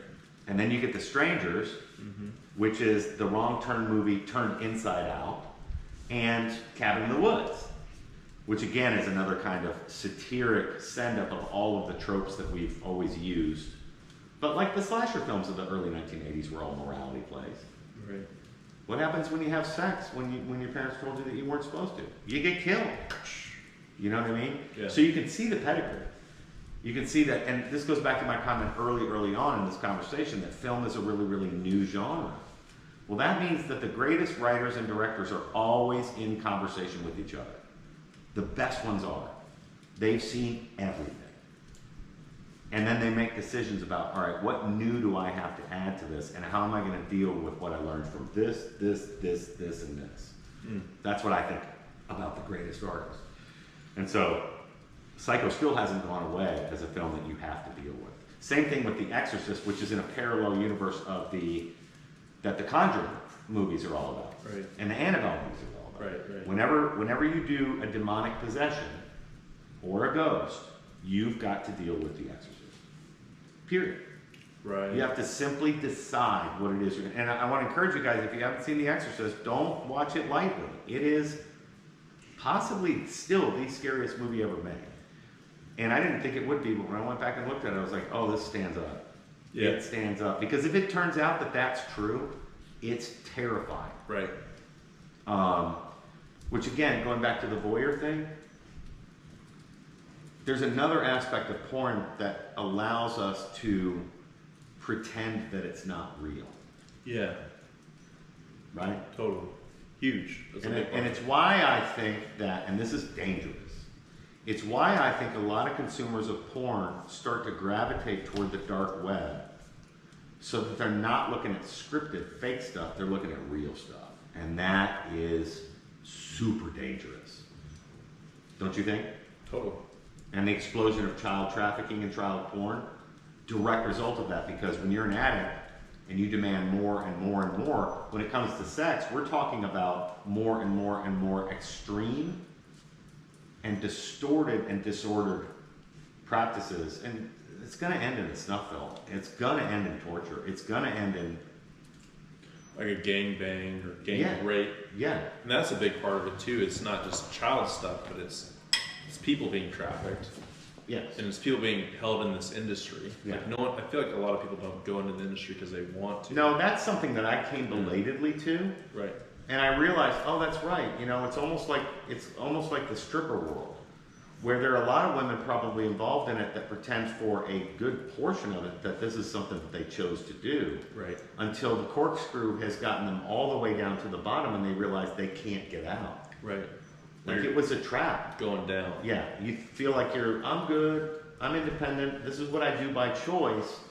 And then you go to the audition for the Real Housewives of Orange County and you don't get picked. Mm. Right. Does that make sense? Yeah. Like, I know that sounded like a leap, Yeah. but like, Yeah. when you have a casual relationship with evil and you participate in it, but you pretend that it's by choice, and it's the same thing addicts always say, I can stop anytime I want. How many people say that and then they discover, no, Yeah. I can't. Right. I mean, I'm in, I don't have anything else. Going back to my comment about the Gen X thing, Totally. you know, you get to be old for longer than you are young. Well, pick up a skill that doesn't depend on your looks. Mm. Yeah. Because they're going to go away, Right. you know? Kind of reminds me again of that stuffed birds analogy too. Of like with Norman, right? Like he starts with the birds, Yeah. and that might seem more innocent, and it is in a way. Yeah. But it's also it keeps going, like you were saying, it keeps progressing Yeah. to where he ends up stuffing his mom. Yeah. And I think the same analogy can be used for porn. Like when you're younger and you stumble upon it, it seems like innocent, Yeah. in that it's maybe just a hobby, you know, something that you do. But then all of a sudden you discover that it's filling your time. Mm-hmm. Actually, you're organizing your day around Totally. when. Right. Like if I was right now, like super in the throes of temptation and addiction with it, we'd be talking right now. Yeah. And I'd just be like, okay, when is this going to be over? Right. So that I can go to my camper and Or for me to acknowledge very casually that I drink. You know, I drink red wine. I don't normally drink bourbon, but I love bourbon. So thank you so much for bringing me some. Sure. And folks, if you have a problem with it, this is what I did with mine, because I discovered I did a few years ago. I just stopped buying it, which gave me permission to drink it every once in a while. Sure. Because I discovered that if I had the bourbon in my house, like your phone, if it's right next to your bed at Right. 2:30 in the morning, Yep. so what I did is I just stopped buying it. Right. And it solved the problem for me. I know that won't work for everybody, but for me, it absolutely did. But I also acknowledge freely as an adult person that, like, you know, I drink red wine, but I have a couple of rules for myself. I have to have all my stuff done, as Samuel L. Jackson says in Jackie Brown. You know, I don't have my marijuana until I'm done with all my shit. You know what I mean? And that's kind of my policy too. I have to be done with everything. And I don't like going out. I don't go out to bars. I don't want to be drinking and driving. I'm not doing that. Right.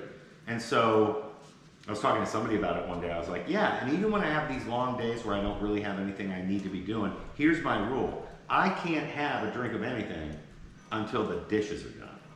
Right. Like, I have to have all my chores done. Right. And they were like, oh, that's kind of a good rule, you know. And I'm like, and I'm not doing dishes at 10 o'clock in the morning. Right. You know what I mean? Like, Right. I wait until the end. That's the last chore that I do. Right. Is I do the dishes from yesterday. And then at that point, okay, I have permission. I don't need to go back into town. So explaining that, what's the difference though between like having a drink and being responsible about it? I versus, don't think. Well, I'm glad that you asked that question because Right. it makes it sound like you could maybe manage porn, Right, yeah. in the same way, and I'm not trying to imply that. Exactly. Because porn. All right, so if I have one of the reasons I like beer, and I don't like marijuana. I've tried it, didn't like it, so that cured that. Didn't hate it, but I was just like, but what I didn't like about it is it wouldn't go away. Beer makes you stop drinking beer because you either throw up or you fall over. You're done, right? So it's almost has a built-in kill switch. Right. If you don't, I mean, like, I don't have a severe problem, so it's not like I've got to the point where I have to drink so much to get a buzz that now my liver is, Right. I don't have that. But like if you drank too much, like it could kill you. Oh, absolutely. Versus that's why I stopped drinking bourbon because I was like, I was drinking it every day. Right. You can't do that from the time you're 40 years old until you are going to get cirrhosis of the liver. You are going to. Right. Like those are spirits. They're like 10 times more alcoholic than wine. Right. And beer, you know what I mean? And beer makes me full, so I like to have it after I mow the lawn. But here's the thing, with porn is more like a drug that doesn't go away. Right. So even if you try to organize your day around when am I free for porn, well, porn was with you all day long. Right. Wouldn't you say? Yeah. Yeah. Whereas if I have too much to drink In the morning. and then I get up in the morning, I'm like, sheesh, you know what I mean? Right. But what's the porn hangover? I mean, it's more emotional. Right. And, But you don't get sleep. But if you numb yourself enough, some people will even lose that. Big In fact, time. they will deliberately callous themselves. Yep. Is that a good expression? Yeah. Okay, it's because Yeah. or accidentally callous themselves. Sure. And then one day they wake up and they realize they're in a dark, dark hole and they can't believe they're even looking at what they're looking at, and it's not working. Yes. Don't. Totally. I'm saying this like I know it. These are all guesses. No, you're speaking to it because I think like I talk about that too. And like my brother, he helps people with addictions as a counselor. He was saying that like people that there might be people that have addictions to like meth or heroin or alcohol, and it's always like porn. They'll typically have that addiction as well normally, and porn's normally hard to quit because it doesn't have that kill switch. Right. So it's something that like you could be teaching all day or I could be working all day, and at any time if I'm in private I can just go and look at it. Yeah. Versus like with alcohol or with some certain drugs, any drug really. Yeah. Like if you just got really drunk in the morning and then you went to teach, it's going to be obvious to the people that you're teaching. And this is And that has real world ramifications. It Where does. with porn, it's still going to have that ramification. And that's like what I think the lie is sometimes is it's not like it's only just me, Right. Because it's something that you're doing isolated by yourself, and that's like what I thought when I was less mature was this is a me problem. right. But here's the other thing, and I want to say this. I want to say this really loudly. If I hadn't gotten married and had kids, I'd probably be dead. Because I wouldn't have, when I got up in the morning, I wouldn't have had promises that I needed to keep that I made. And I'm a very stubborn person. And I am not going to fail at that.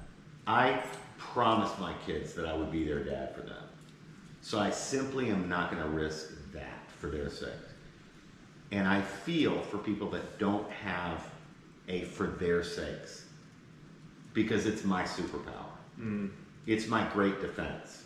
And so when I live in a culture that is actively trying to absolutely decimate marriage and the family, I see what the devil's really going after. Right. Because those are the defenses that can't be penetrated. Right. Do you see what I'm saying? And in some ways, right, like on a broader sense for like people listening or watching, it'd be like that deeper purpose. Yes.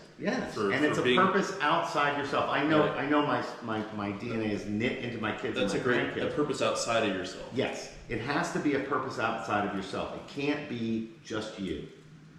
And so if it's outside of yourself, then you humble yourself to it and you commit yourself to it. And you say, I'm not going to fail that. Even if it's for silly reasons. I make jokes. I'm like, guys, here's my deal. Okay? I promise myself at a very fundamental age that when the zombie apocalypse comes, I am not going to be the guy sniveling in the corner with a snot bubble coming out of my nose, even if I have to fake it. I will not be that guy. I promise you. Right. Because my vanity wouldn't even be able to stand that. So even if I have to fake being the one that's brave enough to face the greatest danger that we've ever, I'm gonna be right there on the front line. Right. Well, after a while, that becomes real. That becomes your personality. That's why nuns call the outfits they wear habits. Because if you practice it long enough, you're not faking it anymore. It becomes your identity. It becomes who you are. Yeah. Because you are what you do. Yes. And so if you have a big problem, don't forget this. This is the bourbon example. Sometimes the solving of a big problem, because here's what I did with the bourbon. I actually sat down with myself and I was like, do I need to go to a meeting? Because I really don't want to go to a meeting. Right. That's embarrassing. You know? And then I realized, wait, if I don't buy bourbon, I won't drink it. So I'm just going to stop that. It's easier for me not to leave my house to go to the liquor store that's 2 blocks away than it is to bring the bourbon home and tell myself I'm only going to have 4. I can't do that. So I got to do this. Right. And because I'm doing this, that decision is when I'm completely sober. It took 15 minutes. Right. Then I ran into the guy that worked at the liquor store one time. He was with his mom and his dad at a diner, and I didn't recognize him because I hadn't seen him for 2 years. And he was like, hey, where you been, man? And I was like, I puzzled for a minute, and then I looked at his mom. She smiled up at me. I looked at his dad. They're both like 75 years old. And then I realized this is the liquor store guy. Yeah. And I looked at him and I said, my wife asked me to change my habits. And the mom goes, good for you. He's like, well, stop by and say hi every once in a while. You know what I mean? And that was just kind of a nice thing. And I know it doesn't work for everybody, but I've told my kids this. I was like, if you have a big problem, try changing it by changing small things. Don't drive the same route to work every day. Right. Break your habits. Yep. And replace them with new habits. Right. And that little tip may just be enough to be a tipping point for you for this other thing. Right. You're like, oh, that wasn't as hard as I thought. Because, you know what I mean? When you try to eat the whole elephant all at once, everybody will tell you, I'm sure your brother the counselor will say, you can't. Right. You're gonna fail every time. And after failing every time, 9 times, is when you give up. Right. Well, let them stand there. I'm not gonna eat them. Right. I'm gonna just... Yeah. And you say, I can't. Right. And then we go back to the movie The Edge. Why do people die in the woods? Shame. Of shame. Yeah. And that's it right there. Totally. Oh, that'll be the next movie. The Edge. Now that could be a different podcast. Right. Wink, wink. Yeah, I love what you had to say though, because it strikes to the core of, I think, with recovery with porn, is that purpose, like that thing that holds us true, that North Star, that thing that will, and even if, right, like, because even like being married, like we're still going to make mistakes. Yeah. There's still going to be For things sure. that we're just like, wow, I really screwed up. On the daily. On the daily basis. And I think in recovery too, like with porn, like I talked to my recent podcast about my relapses. Like it doesn't mean that you just, okay, I got this great purpose and then everything is perfect afterward. It just means that we're able to rebound quicker and we're not going to give up on like what that person is that we're becoming. And look, the harder you try, the more the suffering becomes like the suffering in purgatory rather than the suffering in hell. The suffering in hell is never ending and there is no hope because you're done. Right. But in purgatory, you suffer like an athlete suffers. So if you take those small steps, even when you have relapses, and then you recommit. You know what I mean? I'm going to go back to the beginning. I started there. I'm going to go back and take those steps again. Well, every step that you take makes you just a little bit stronger. Right. And then the suffering that you're going through actually itself has a purpose. Big time. And that, every little victory is an actual victory. Right. And then one day you wake up, like I used to lie. I used to lie to my wife about little things because I was afraid of getting yelled at. Right. And there was a day finally where I was like, incrementally, I was like, you know what? That's not helping. Right. Just pull the scab off. Right. And if you made a mistake, you know, and it changed everything. Yeah, and I think Because that was actually part of the problem. And I think you were talking about this too, which might apply is like both you and your wife had cancer. Yeah. Right. And were able to overcome it. And how that in a way, right? With a lot of help. Yeah, and it opened the door, I guess, like broke down those barriers to where it's like, why would I even lie about this little thing? Yeah, I mean, it's funny because it's quite a natural thing. Right. You know, you survive cancer. I've always said this to my students. You know, we live in a world where we live with the curse of air conditioning. We never actually have to be in 110 degree week. We walk from air conditioning to an air conditioner car. We drive to an air conditioner office. It could be 110 out. People used to say it was hot in Dallas. I'm like, who's outside? It's not hot in Dallas. First world problem. You know what I mean? Yeah, yeah. But my point is that's a very dangerous situation to be in. It would be a good thing if every one of us were chased by a man-eating grizzly bear at least once in our life. Mm. Because we are being stalked. Mm. And you know I'm a spiritual person. Yeah. We are being stalked. Totally. So don't take it lightly. Right. So what happens when you get cancer is you learn a realism. And both my wife and I, timing was everything too. Our kids we're starting empty nesting. Then we get hit with that. We don't know how to deal with it. She teaches us how to do it. So when I got cancer, I was like, all right, no big deal. You know, I just skipped all the bad stuff we went through with hers. And it made it look like I was like super, super brave. But that wasn't it at all. And my daughter said that to me. She said, you just acted like I got cancer. Don't worry about it. I'm handling it. I was like, that's because your mom taught us how to do it. Mm. I didn't know about it until she gave us that gift. Yeah, totally. And so then when I got the diagnosis, I was like, well, this is what I'm doing right now. Right. And I'd always promised I wasn't going to have a snot bubble in the corner, right? Right. So I refused it. Yeah, and I think like... I said, okay, here it is. Here's the disaster. Yeah. Now you get to show your students and your kids that you were telling the truth about yourself. And do you think that's something, I think in like, when I think about, when I took on the mantle for the podcast publication Porn Free Millennial, part of it was a lot of symbology around breaking chains. And I think about that a lot with porn is, we all, like if you're listening, if you're watching, you have the opportunity to break the chains in your family tree. Yeah. And I think obviously it's cancer, different, but at the same time, same to where porn can be so destructive like it was in my life, to where in my time, like that was something that educated me. Yeah.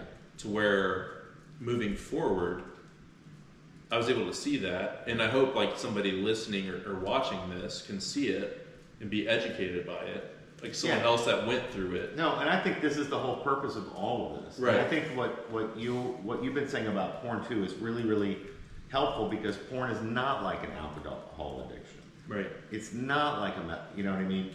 In fact, it's more dangerous. I think so. It's more dangerous because these are psychological to an extent, but they're really physical. Yes. And porn pretends that it's physical, Right. but it's not. It's spiritual. Right. And so it gets its tentacles into you, and then it won't let go in a way that I think other addictions are treatable. They're you know, so I don't want to sound like I'm speaking lightly of this stuff. Sure. Because I'm not. Right. And I don't know all the answers. Right.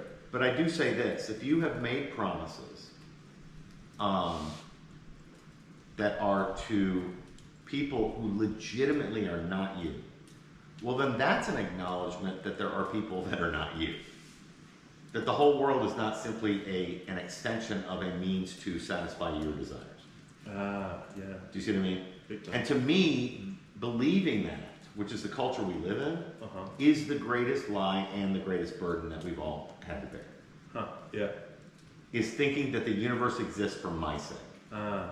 We are not that big. Our shoulders are not that broad. We're not that strong. That can't be it. But it could be. It could be that this granddaughter that I just met 2 weeks ago. Congratulations, by the way. Thank you. Depends on me. Yeah. And this is what I want to remind people who are suffering through things that you've talked about, that maybe I've talked about. I want you to try to tilt your head a little bit. Man, this seems so far afield of Psycho, and it's really not. And we'll loop back, Well, but my point is that, this is what I believe. Don't forget that every face you meet is the face of a way that God loves you that you couldn't know unless you met that person. Yeah. But you're one of those faces too. So let it change the way you are. And you're one of those people for you. Like I had a young man come to me who was struggling with some stuff, and I said, why don't you do this? Why don't you flip it? Instead of beating yourself up about the fact that you failed again and you went off and you had sex with a girl that you had no intention of having a relationship with, why don't you sit down and imagine what it's like to be her for 1 minute? Picture her sitting on a bed, saying to herself, why does this keep happening? I gave them what they wanted, and they did it to me again. Yeah. And I was like, and take responsibility for that. Yeah. Like, feel real remorse for that. Yeah. Because you're not treating her the way you would be treated. Because you're large and in charge, you think you can just, and then you pretend, Yeah. Like she'll get over it. She'll get over it because she did that willingly too. Right. I have never met anybody who is happy being addicted to porn. I've never met anybody, I don't know anybody in the porn industry, but I imagine even the ones that are bragging about, like that girl in England, bragging about the fact that they're all for it. Which, that's a plug. lie. That's a lie. We did do a podcast. We did. We did. We've covered a lot of things. Yeah. But we did do one on that. Yeah. But my conclusion, it's not 100%, but my impression is that I've never hookup culture. I've never met anybody who's happy in it. I've been around since the 80s. Yeah, but because I was a part of, and we're the ones who invented it. Yeah. And I was a part of that for a bit too, and it just seems like, and I have some friends that are maybe a little bit younger that are in that dating stage. Yeah. To where it just feels like it's defeating. Yeah. And I have a great friend. If you're listening, you'll know who you are. But great guy, musician, just excellent dude. And it's like every time he goes on a date, it just seems like something is not working. And maybe it's a cultural thing or not. But I want to just give hope to people to keep at it. Well, I'm a little bit old school, and I will tell you that I'll share with you this. Yeah, and this guy, I want to say it's not like hookup culture, so to say, but I think people do that rounds to where if someone isn't doing the rounds that way, it could harden somebody. Well, I got to give all the credit in the world to my bride, because I was head over heels with that girl. And as soon as I found out that she wasn't dating the guy that she was dating, I was like, yeah, get in there. I was getting there, right? But here's what she did. For 3 years, she made me date her whole apartment. We didn't go out to dinner without one of her roommates. Not once. Yeah. I was very frustrated. Yeah. But I look back on it and I was like, damn. That's really good. Every time we'd have plans, we're gonna go out to this dinner, and I'm gonna take you to this, and then when I would be on my way to pick her up, Molly doesn't have anything to do tonight, so can she just come with us? And you're like, okay. Yeah. So, she and her, and we're weird. We're weird. We were out of step with our generation. Nobody else in our generation was doing that. We're Gen X. They were all doing the casual, but they wouldn't. And it made me fall in love with all of them in a way. Because I was like, this is so much better. Yeah. It's so much better. Right. It's like courting. Yeah. It's like I gotta deal with chaperones, man. And that's maybe a little bit more you use the term old school. No, it is. Right. But it's not something that would have occurred to me or I would have necessarily voluntarily chosen. Totally. But I was so in love with this girl that I was like, all right. Yeah. But we see now today, right? We Yeah. have dating apps and in this, and this, and typically the easiest choice almost is just to hook up. Okay. Because that's what you think is... So let's just relate that to the vampire principle of evil. What's the vampire principle of evil? To get you to participate in your own destruction. What's the easiest way to do it? With your phone. Yes. Right. I mean, yeah. That's what that's for. Right. All the other features are just the teasers. Yeah. It's not a phone. It's a direct red line to the devil. So recognize it for what it is. Right? That's a mic drop. That's a mic drop. maybe we should end on that high note. Oh man, that was really good. Actually, I'm glad this conversation came to here. Yeah. Because that's the whole point of studying psyche.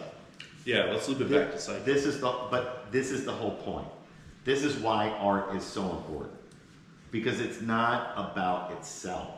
It's always about something else. It's always about what it means to be human in this world that we share. And so it's either a driver of culture or it's a reflector of culture. So I always make that distinction, like what kind of movie am I watching? Or sometimes they're mixed. Right. But it's one of the two. And in terms of film, what Hitchcock produced was a driver reflector of both culture and film. And what he did was seduce the culture. Because ultimately, if I had to say at the end of the day what Psycho is, it's a critique. It's a warning. Right? A very clever warning. But look at what he did to film. He commandeered an entire subgenre of film for the next 40 years. Right. Nobody could do anything other than the Wrong Turn movie. Right. That's the formula. And do you think that people that picked it up fully understood what he was... Not always. Because artists are very, very intuitive human beings often, as opposed to... So I joke with my good friend Tom, who's an artist. And he's like, yeah, you're always blah, blah, blah, blah. I was like, my medium is words, man. I was like, you hide behind images, and if I say, hey, does the atomic explosion behind the pink bunny mean this? And you're always like, good. I was like, fuck you, dude. Because all I can do is say, Psycho means this. And everybody can traffic in that. You know what I mean? Yeah. Everybody can. I was like, that's my medium. Right. I don't do photographs. I don't paint paintings. I don't carve things. I don't know how to be a sculptor like my grandfather was. And he laughs at that. He's like, you're right. You're right. We artists, we do that. We mask it. And that way we don't have to defend it. We can let people say that their interpretation is just as right as... Yeah. It's like, you don't never have to get nailed down now, do you? But you get to critique.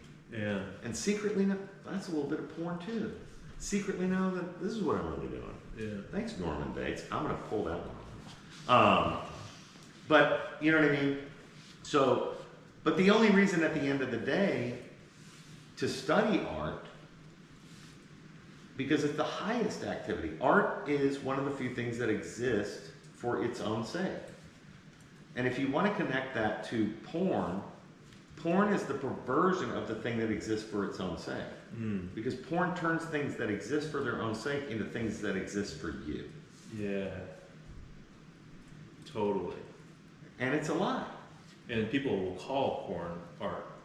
Right. But notice what it's doing to you. Notice what the voyeuristic move is doing to you. It's turning you into God. Right? Yeah, and a God that can pull up the most beautiful women a nanosecond. And it'll make you it's Eros masquerading as Caritas.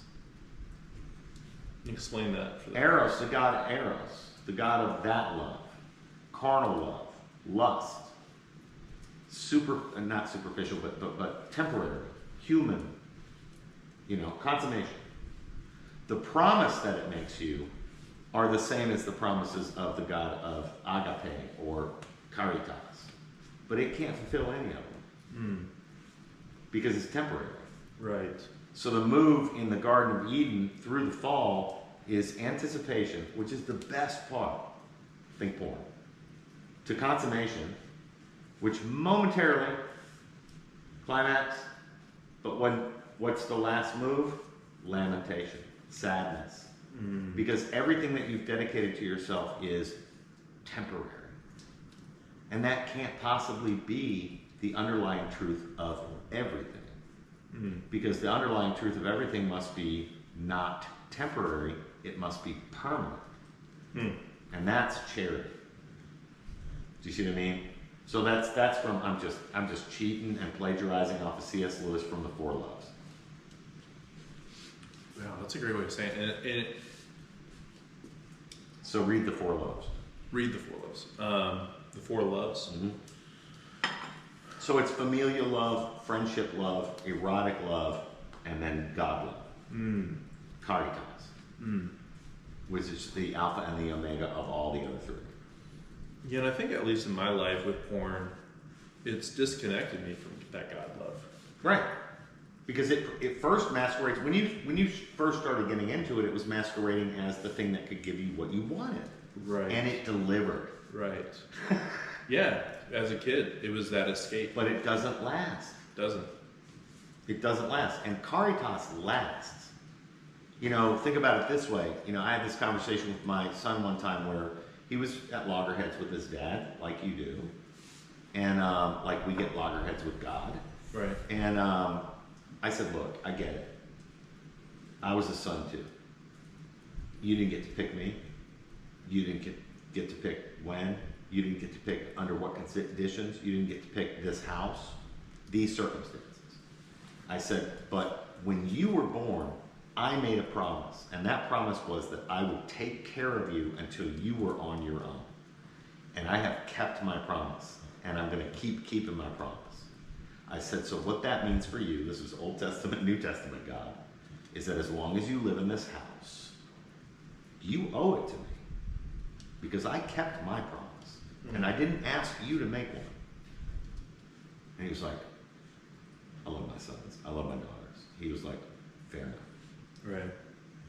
And I don't know who inspired me to express it that way, but that was what he needed to hear. It's like, yeah, it's not your fault. I get it. It's not fair. It's not fair. Right. But if God didn't keep the promises that he gave to me in making me, when I didn't ask him to make me, well, then I might have an argument. But he did. And that implies an obligation on my part. Oosh. That's kind of big. That's kind of big. Oh man, what a great conversation. Anything like as we're maybe concluding here that stands out? I mean, we've gone a ton of as we've done on our podcast before. We might start with the topic and then we're jumping into philosophy. Well, that's what makes it so great, folks. Which is what I love about it. What do we have to tell them? Click, like, click like, subscribe, recommend, subscribe, all that stuff. And by the way, we're not in it to make money. I would do all of this for free. I'm not in it to monetize. I'm not like. It's just it's enjoyable conversation. Yeah.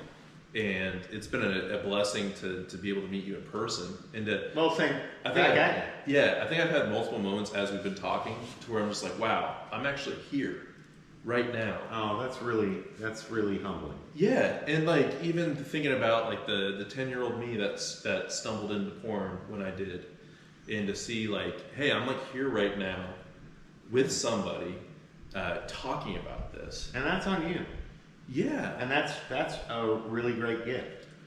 Because that's not the kind of thing that most people would want to share. Sure. You know what I mean? Like sure. Maybe you solved it. Well, why are you opening that closet door again? Well, right. Because you care. You realize there are other people that are out there that are in the throes. And I think that what you're doing is really, really, really good. So keep it up. That's why I'm here. Because I want to, if I can, I want to help. Right. And so, yeah, I'm really glad you came. And I hope the audience is getting a lot out of this. I hope they start demanding that you and I just do it all the time. I know, man, because we've done multiple podcasts. I think we're getting closer to 10 now that we've done, and I think every time, right? Like I'm learning some new things, and I think the message always hits home with me, and I think the audience as well. And look, if you're watching this and you want to you want to follow me on X, I post on X under my own name. I'm at Gregory Borse. I'm easy to find. I post my own super good looking picture on X. And I update it to make sure that people know that it's not a filter. I'm joking about that. But Mac knows. He's like, there's this meta part of me. Yeah. Because that whole world is about vanity. Right. And I kind of, They play into it I play into it. And I am a professor. I am at my university. But I'm a free speech guy. And I can be kind of blue sometimes. I can be crass just like any human being. Because I'm not built. Now, when we're having a conversation like this, I'm very good at knowing what who's my audience? Is it my students in my classroom? Right. Well, I'm not doing that in there. Right. Is it me and Mac for a general audience that wants to think about Psycho and movies, but also might be interested in the addiction of porn and how detrimental it is to the human soul? Then I'm gonna tailor my conversation to, I'm not gonna be cursing or, but I might on X. I'm just trying to warn you guys. Sometimes I do. Like, fuck off, dude. We'll leave that in. Right. Don't beep it. But yeah, if you want to follow me, give me a follow and see what you think. You might hate it. I'm fine. I have very thick skin. I'm good. And I'm not, like I said, I'm not in it for the money. Yeah. Although if I could make, sure, why not? Why not? I'd be open to it. I'm a free market capitalist guy. Well, something that, and I know we're concluding, and hopefully this doesn't enter into, or if it does, whatever, another 20-minute conversation. But because I was just saying, as you were talking, like opening that door, and I think in all of our lives, we've talked personally about things. Like we all have something in there that we like. That defense mechanism tells us that I don't want to tell anyone about this, and I'm ashamed of it, and I made this mistake, or I did this thing that was really tough, not just on me but other people. And I think personally, for anybody, whatever that could be, I think at some point, right, like we have to come to face it, but also that story, it can turn into something different, I think, if we face it, but also that can be provided to other people to help them or to heal, or just because if it just sits there and it sits there in the darkness, I think it grows in the darkness. Well, how rare is it? Because this is the hero fairy tale. How rare is it for somebody in the middle or at some point in the story to realize that they are on the wrong side? Right. And then convert. Right. That's beautiful. And it takes a lot of... And it takes bravery. Right. Because I've said to my kids, if you are willing to live by principle, live by your principle. The world is going to punish you. Right. Get ready for that. Expect it.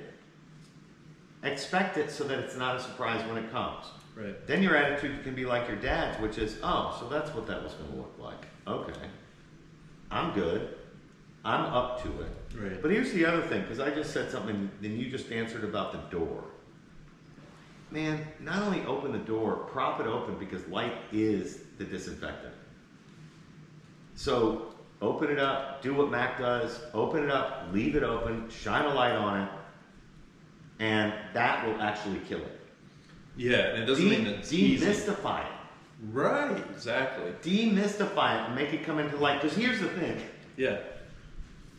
Like if you think about it in a different way, people who are dedicated to that, porn, are really just dedicated to spending their time rubbing stuff. Which is ridiculous. Which I've written poetry about. Right. It's ridiculous. Right. And if you look at it as absurd, as an adult, you might be like, oh my gosh. You know what I mean? Like, grow up. Like, okay, there's a place for that in your world. Sure. But and we're not going to start a whole conversation on that. Right. But like if you start to think about what the place of things is in the hierarchy of values for individual lives to be good, There is a place for that. I'm not talking about porn. I'm talking about sex. Right. But then you start as a philosophical, serious adult. Well, how do I determine, knowing that I've got that in the right place? Now, I'm going to give you the short answer from me. It's marriage. That's it. No other possibility. Marriage. Lifelong commitment to somebody else that you're willing to dedicate your entire body to, and vice versa. And then you're not going to be running into these issues. Right. Everything else is pretend. Right. Everything else is temporary. Right. Everything else is me faking that it doesn't really matter. Right. You know what? Yeah. That's that lamentation part. It doesn't go away. Yeah. I'm sad. Right. Why did I do that again? Right. What did I really get out of it? Sure. Whether it's just you alone or with somebody that you have no intention of. Right. Marrying. And so I know it takes a while maybe to think up to that point, but man, I know so many really, really good people that just leapt to it and did it and are so good, and they're 45 years married and holding each other's hand as they walk through the Walmart again. Mm-hmm. And I'm like, damn, I wish I could be those people. Yeah, and I think in this, that, you know what I mean? Yeah, and I think in this modern culture, right, it seems like such a risk. Yeah. Like it's almost such a risk to yourself. Yeah. Because you're gonna have to give yourself to somebody else, and you're gonna have to sacrifice. Well, and plus you're gonna have to suffer what Hamlet calls the slings of the slings and arrows of outrageous fortune. Right. Because the world's gonna say you're some sort of old-fashioned fuddy-duddy, and what's wrong with you? Right. Well, that's them projecting and rationalizing what they already know internally is a failure anyway. But if they can get a whole bunch of people to go along with it, they can at least feel good about themselves. And that's for like, about 5 minutes. And that's like with porn. Yeah. No. I mean, exactly. Totally. Exactly. It's where almost people look at you like you're weird. Yeah. If you're saying, hey, I don't look at porn. Yeah. And I think it's destructive. Yeah. And I do my best to better myself. And so to bring the ending of it all back to Psycho. Yes.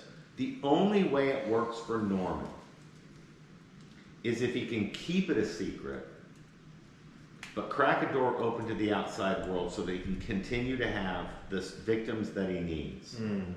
Right? Yeah. And then die a happy, old, lonely man in the kitchen of his mama's house, whose corpse nobody finds for 6 months. And it all ends in emptiness. That's the nihilism you were talking about. And that's what he's chosen. And he's good with it. That's that smile at the end of the movie. Yeah. I will unmake the world, and that will ultimately be my revenge against God. Another mic drop. I think that's a mic drop. Wow. I think that sums it up pretty well. Yeah.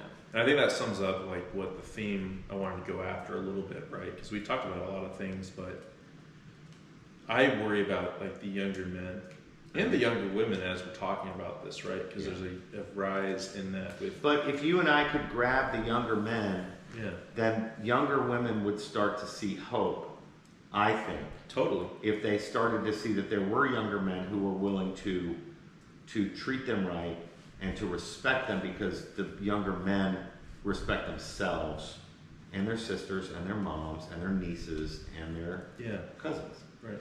And start to look at girls like, oh, and that's what happened to me. It wasn't getting married, it was having my first daughter. And then it just clicked. I'm like, oh, yeah, every every girl I meet is somebody else's sister, mom, or daughter. Mm-hmm. Well, and that's what porn, a lot of it erodes. Because a lot of that's popular, right? No, and that's why incest porn is or even with like stepmothers. Well, no, stepmothers is the last step toward full-on incest, and I promise you, the next thing that comes will just be full-on. Right. Because right now that's niche. Right. And I only know that because I got an offer for somebody to publish my first novel, and we won't talk about that. I don't have a publisher. It's a great novel. But I went and looked them up to see what they published, and they published that kind of stuff. Yeah. Not with pictures, right? but like And I'm like, yeah, I can't have anything to do with this company. No way. You know, What's your book? it's called The Incorruptible. The Incorruptible. We'll do a podcast if you want to do that sometime. Yeah, that would be cool. I'm working on a way to get that published, and I think I'm going to do it myself. And I think this is the ideal format, along with my ex, and along with other podcasts, for me to actually build a base Right. that would be willing to read it a chapter at a time, as opposed to just putting it out as a full book. You can do that on Substack too. I can do it on Substack. I could do it on, and there are a couple other places. But there's one place that I can do it where, you know, maybe you could read the first 10 chapters for free, and then beginning with chapter 11, there's a fee. Yeah. But at the end, you could do a print on demand. Yeah. And you could actually get the physical Yeah, book. I can show you how to do that through Substack. And we're doing it. Yeah. But yeah, I think that, I guess, to wrap it up for the third or fourth time, we could just keep talking. Yeah. We're gonna, but we got a football game. We got to watch LSU play. Yeah. But I think that's what really struck me. Like my big thing watching this movie, right? Really for the first time, it seemed like I was just struck by Norman Bates. Yeah. And just how his mannerisms, how he stood, it was very unconfident.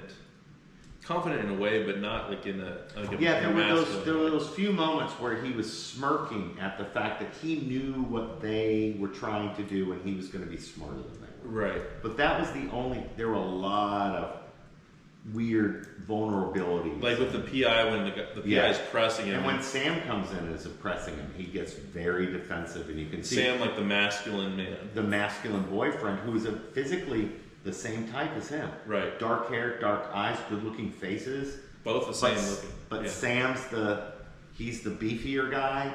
He's very confident, and Norman, he starts getting jittery. Right. You know, he starts getting nervous. He starts stuttering. Same thing with the private investigator. Same thing with the private And investigator. the private investigator is like lesser in stature, older guy, but he's confident in how he's questioning him, how he's pressing him. Which goes to my argument that Norman's problem is with what society says a man is, as opposed to I'm sexually attracted to Marion Crane. Yeah. I don't like her because she's going along with that society, because she's going back to Phoenix because they're going to get her in trouble for being more like me. Right. That's what. And I think with porn too, right? Yeah. It's like it's an internalized belief is this is what society thinks Well, but a man is. yeah, but this is how stupid the devil is. Porn is only attractive as long as it's transgressive and underground. As soon as you make it not underground, it loses all of its cachet. Which is why we then have to graduate to rape and murder. We have to, which is what the devil wants. Right. So you know, be careful. Yeah, be careful of the way, and I just say like even like less than that, right? Like just with my life and my marriage, Yeah. like that's what happened. Like not going deep into that stuff, but the destruction of a marriage. Right. But well, as a Christian then, all right, so if marriage is the sacrament that was instituted by God in the Garden of Eden, after the fall, for the sake of the fact that we are fallen creatures, right? Because we're not going to be married in heaven. We're going to be married to everybody in heaven. Right. We're all going to have the perfect relationship, right? Right. So there's no need for marriage. That's why it's till death do us part. Right. It's not forever. Right.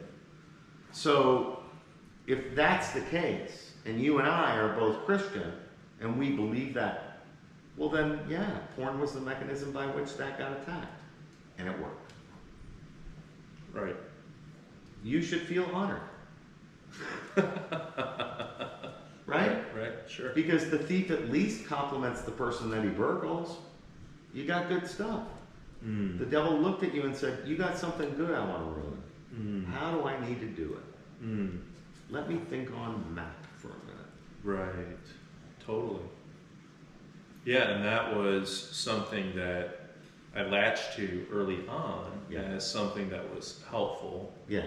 to me Yeah. to help me fill that need.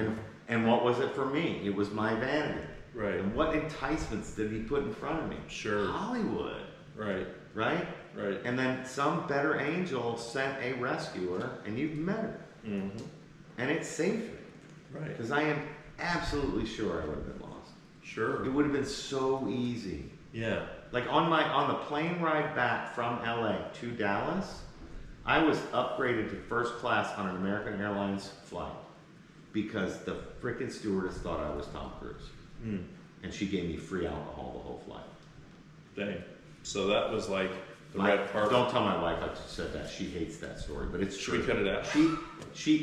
She asked for my autograph. Yeah. And that's when I realized I'd been treated that way for that reason. And that's like the red carpet for the vanity.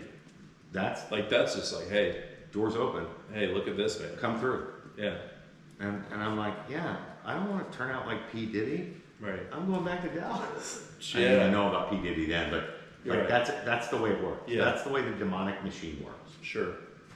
It offers you all of these satisfactions that it cannot possibly. Yeah, and in your example, it's like this extroverted. Yeah. And I think with like porn, it's like an introverted. Yeah. It like pulls you, it disconnects you. Yeah. To where like that's like the red carpet is like the vanity and like being famous and all this stuff. And I think with porn, it's like the red carpet of like you are within your own devices, you have total control. Well, and you're in this comfortable but I also think place. it's the same side of the same weapon. Totally. Because celebrity gets used as the beautiful, enticing image that sells the thing that you're talking about. Mm. They become the ambassadors Mm. of this is the way the elite operate. Right. And we're different from you because we have access to every possible pleasure that you could possibly desire. Mm. And so that gets used on TikTok to entice you into this other thing, which gives you access to the inside story of what's really going on at P. Diddy's parties. Oh, you see what I mean? Yeah. And so they are. It's a serpent eating its own tail. Mm. And, Right. and that's why periodically they eat their own, because in order to sustain it, every once in a while they have to pop their head up and look like they're for propriety. So yeah, Diddy's going to jail. Sure. Because they don't care. Right. They're like, let him have Diddy, let him have Epstein, Right. let him have him, Right. because we need to sustain what we're doing. The machine. Exactly, and everybody is worm for the grist. Yeah, and I think we're fighting back against that. I hope so. I think it's a machine for the good. At least being able to talk about it in a way that lets people know what they're looking at. I think that's the good we can do. Totally. So I totally expect to be assassinated within the next 7 years. for the psycho Yeah. porn-free millennial Yeah, exactly. second year inaugural Halloween special. Halloween special. Happy Halloween, everybody. Happy Halloween, everybody. So hey, it was an honor to talk to you. Absolutely, and thank you for coming. It's Yeah. an honor for you to come stay at my home. Yeah. And we will do it again. We will do it again. And everyone, thanks for listening. And Psycho, an amazing movie. I was just blown away by it, and blown away by being able to watch it with you. And Well, I appreciate that. I'm just a movie lover. You Yeah. know what I mean? Like, yeah, and then we were able to do a podcast about it. yeah, And loop it into the theme of helping people with porn. yeah. And- I hope it does. I honestly do. Yeah, and I think just as we conclude this down, just want to say thank you everybody for listening, and yeah, check Dr. Borse out on X, and I'm really trying to get him more on Substack. Yeah, I have a Substack, but I haven't written in it for a long time. But I promise, because I like Max so much and I respect him, that I'm going to go back to that form. Yes, I was using it kind of as a placeholder, but I'm going to start treating it more serious. I think Substack is And I'm going to put my novel on there. Yeah, do That's it. a great. I didn't know I could do that. Yeah. So yeah, that's what I'm going to do. so because Substack is I think it is like the more wholesome social media. And I No, think- and speaking of consenting adults, yeah. you choose, you become, and then it gets to just be. Yeah. I like that a Yeah. lot. So follow Dr. Gregory Borse, and then this And is Cale Zeldin, and my Cale good Zeldin buddy. on the underneath. Yeah. And I guess we'll just say it, whatever. But I've never said this on a podcast before or a YouTube video. But like if you do actually like the video, Yeah. like it, please, Like it, yeah. because I think a part of being on YouTube or just talking about this stuff, like I do feel like there's like a throttling effect to where it doesn't really get out as much because of the topic we talk about, which is kind of ironic because we're actually trying to help people with it. Yeah, and like, you know, let it be the Brett commercial. You tell a friend, they tell two friends, Exactly. they tell two friends. You know. So if you enjoyed this, share it, like it, leave some comments on what your takeaways were. Watch the movie Psycho. Yeah. And I think what Dr. Borse and I might do in the future potentially is more like some movie things, maybe some more commentary, because I know in order to keep this podcast below 5 hours, we had to like not talk about everything because there's a lot of things about the movie that we still didn't really discuss. Yeah. But hopefully you got a general idea about the movie and how it ties into the theme of what we were talking about today. And yeah, everybody, happy Halloween. And also, right, just break free, stay free, be free. Stay rogue, keep your promise. Keep fighting good fight.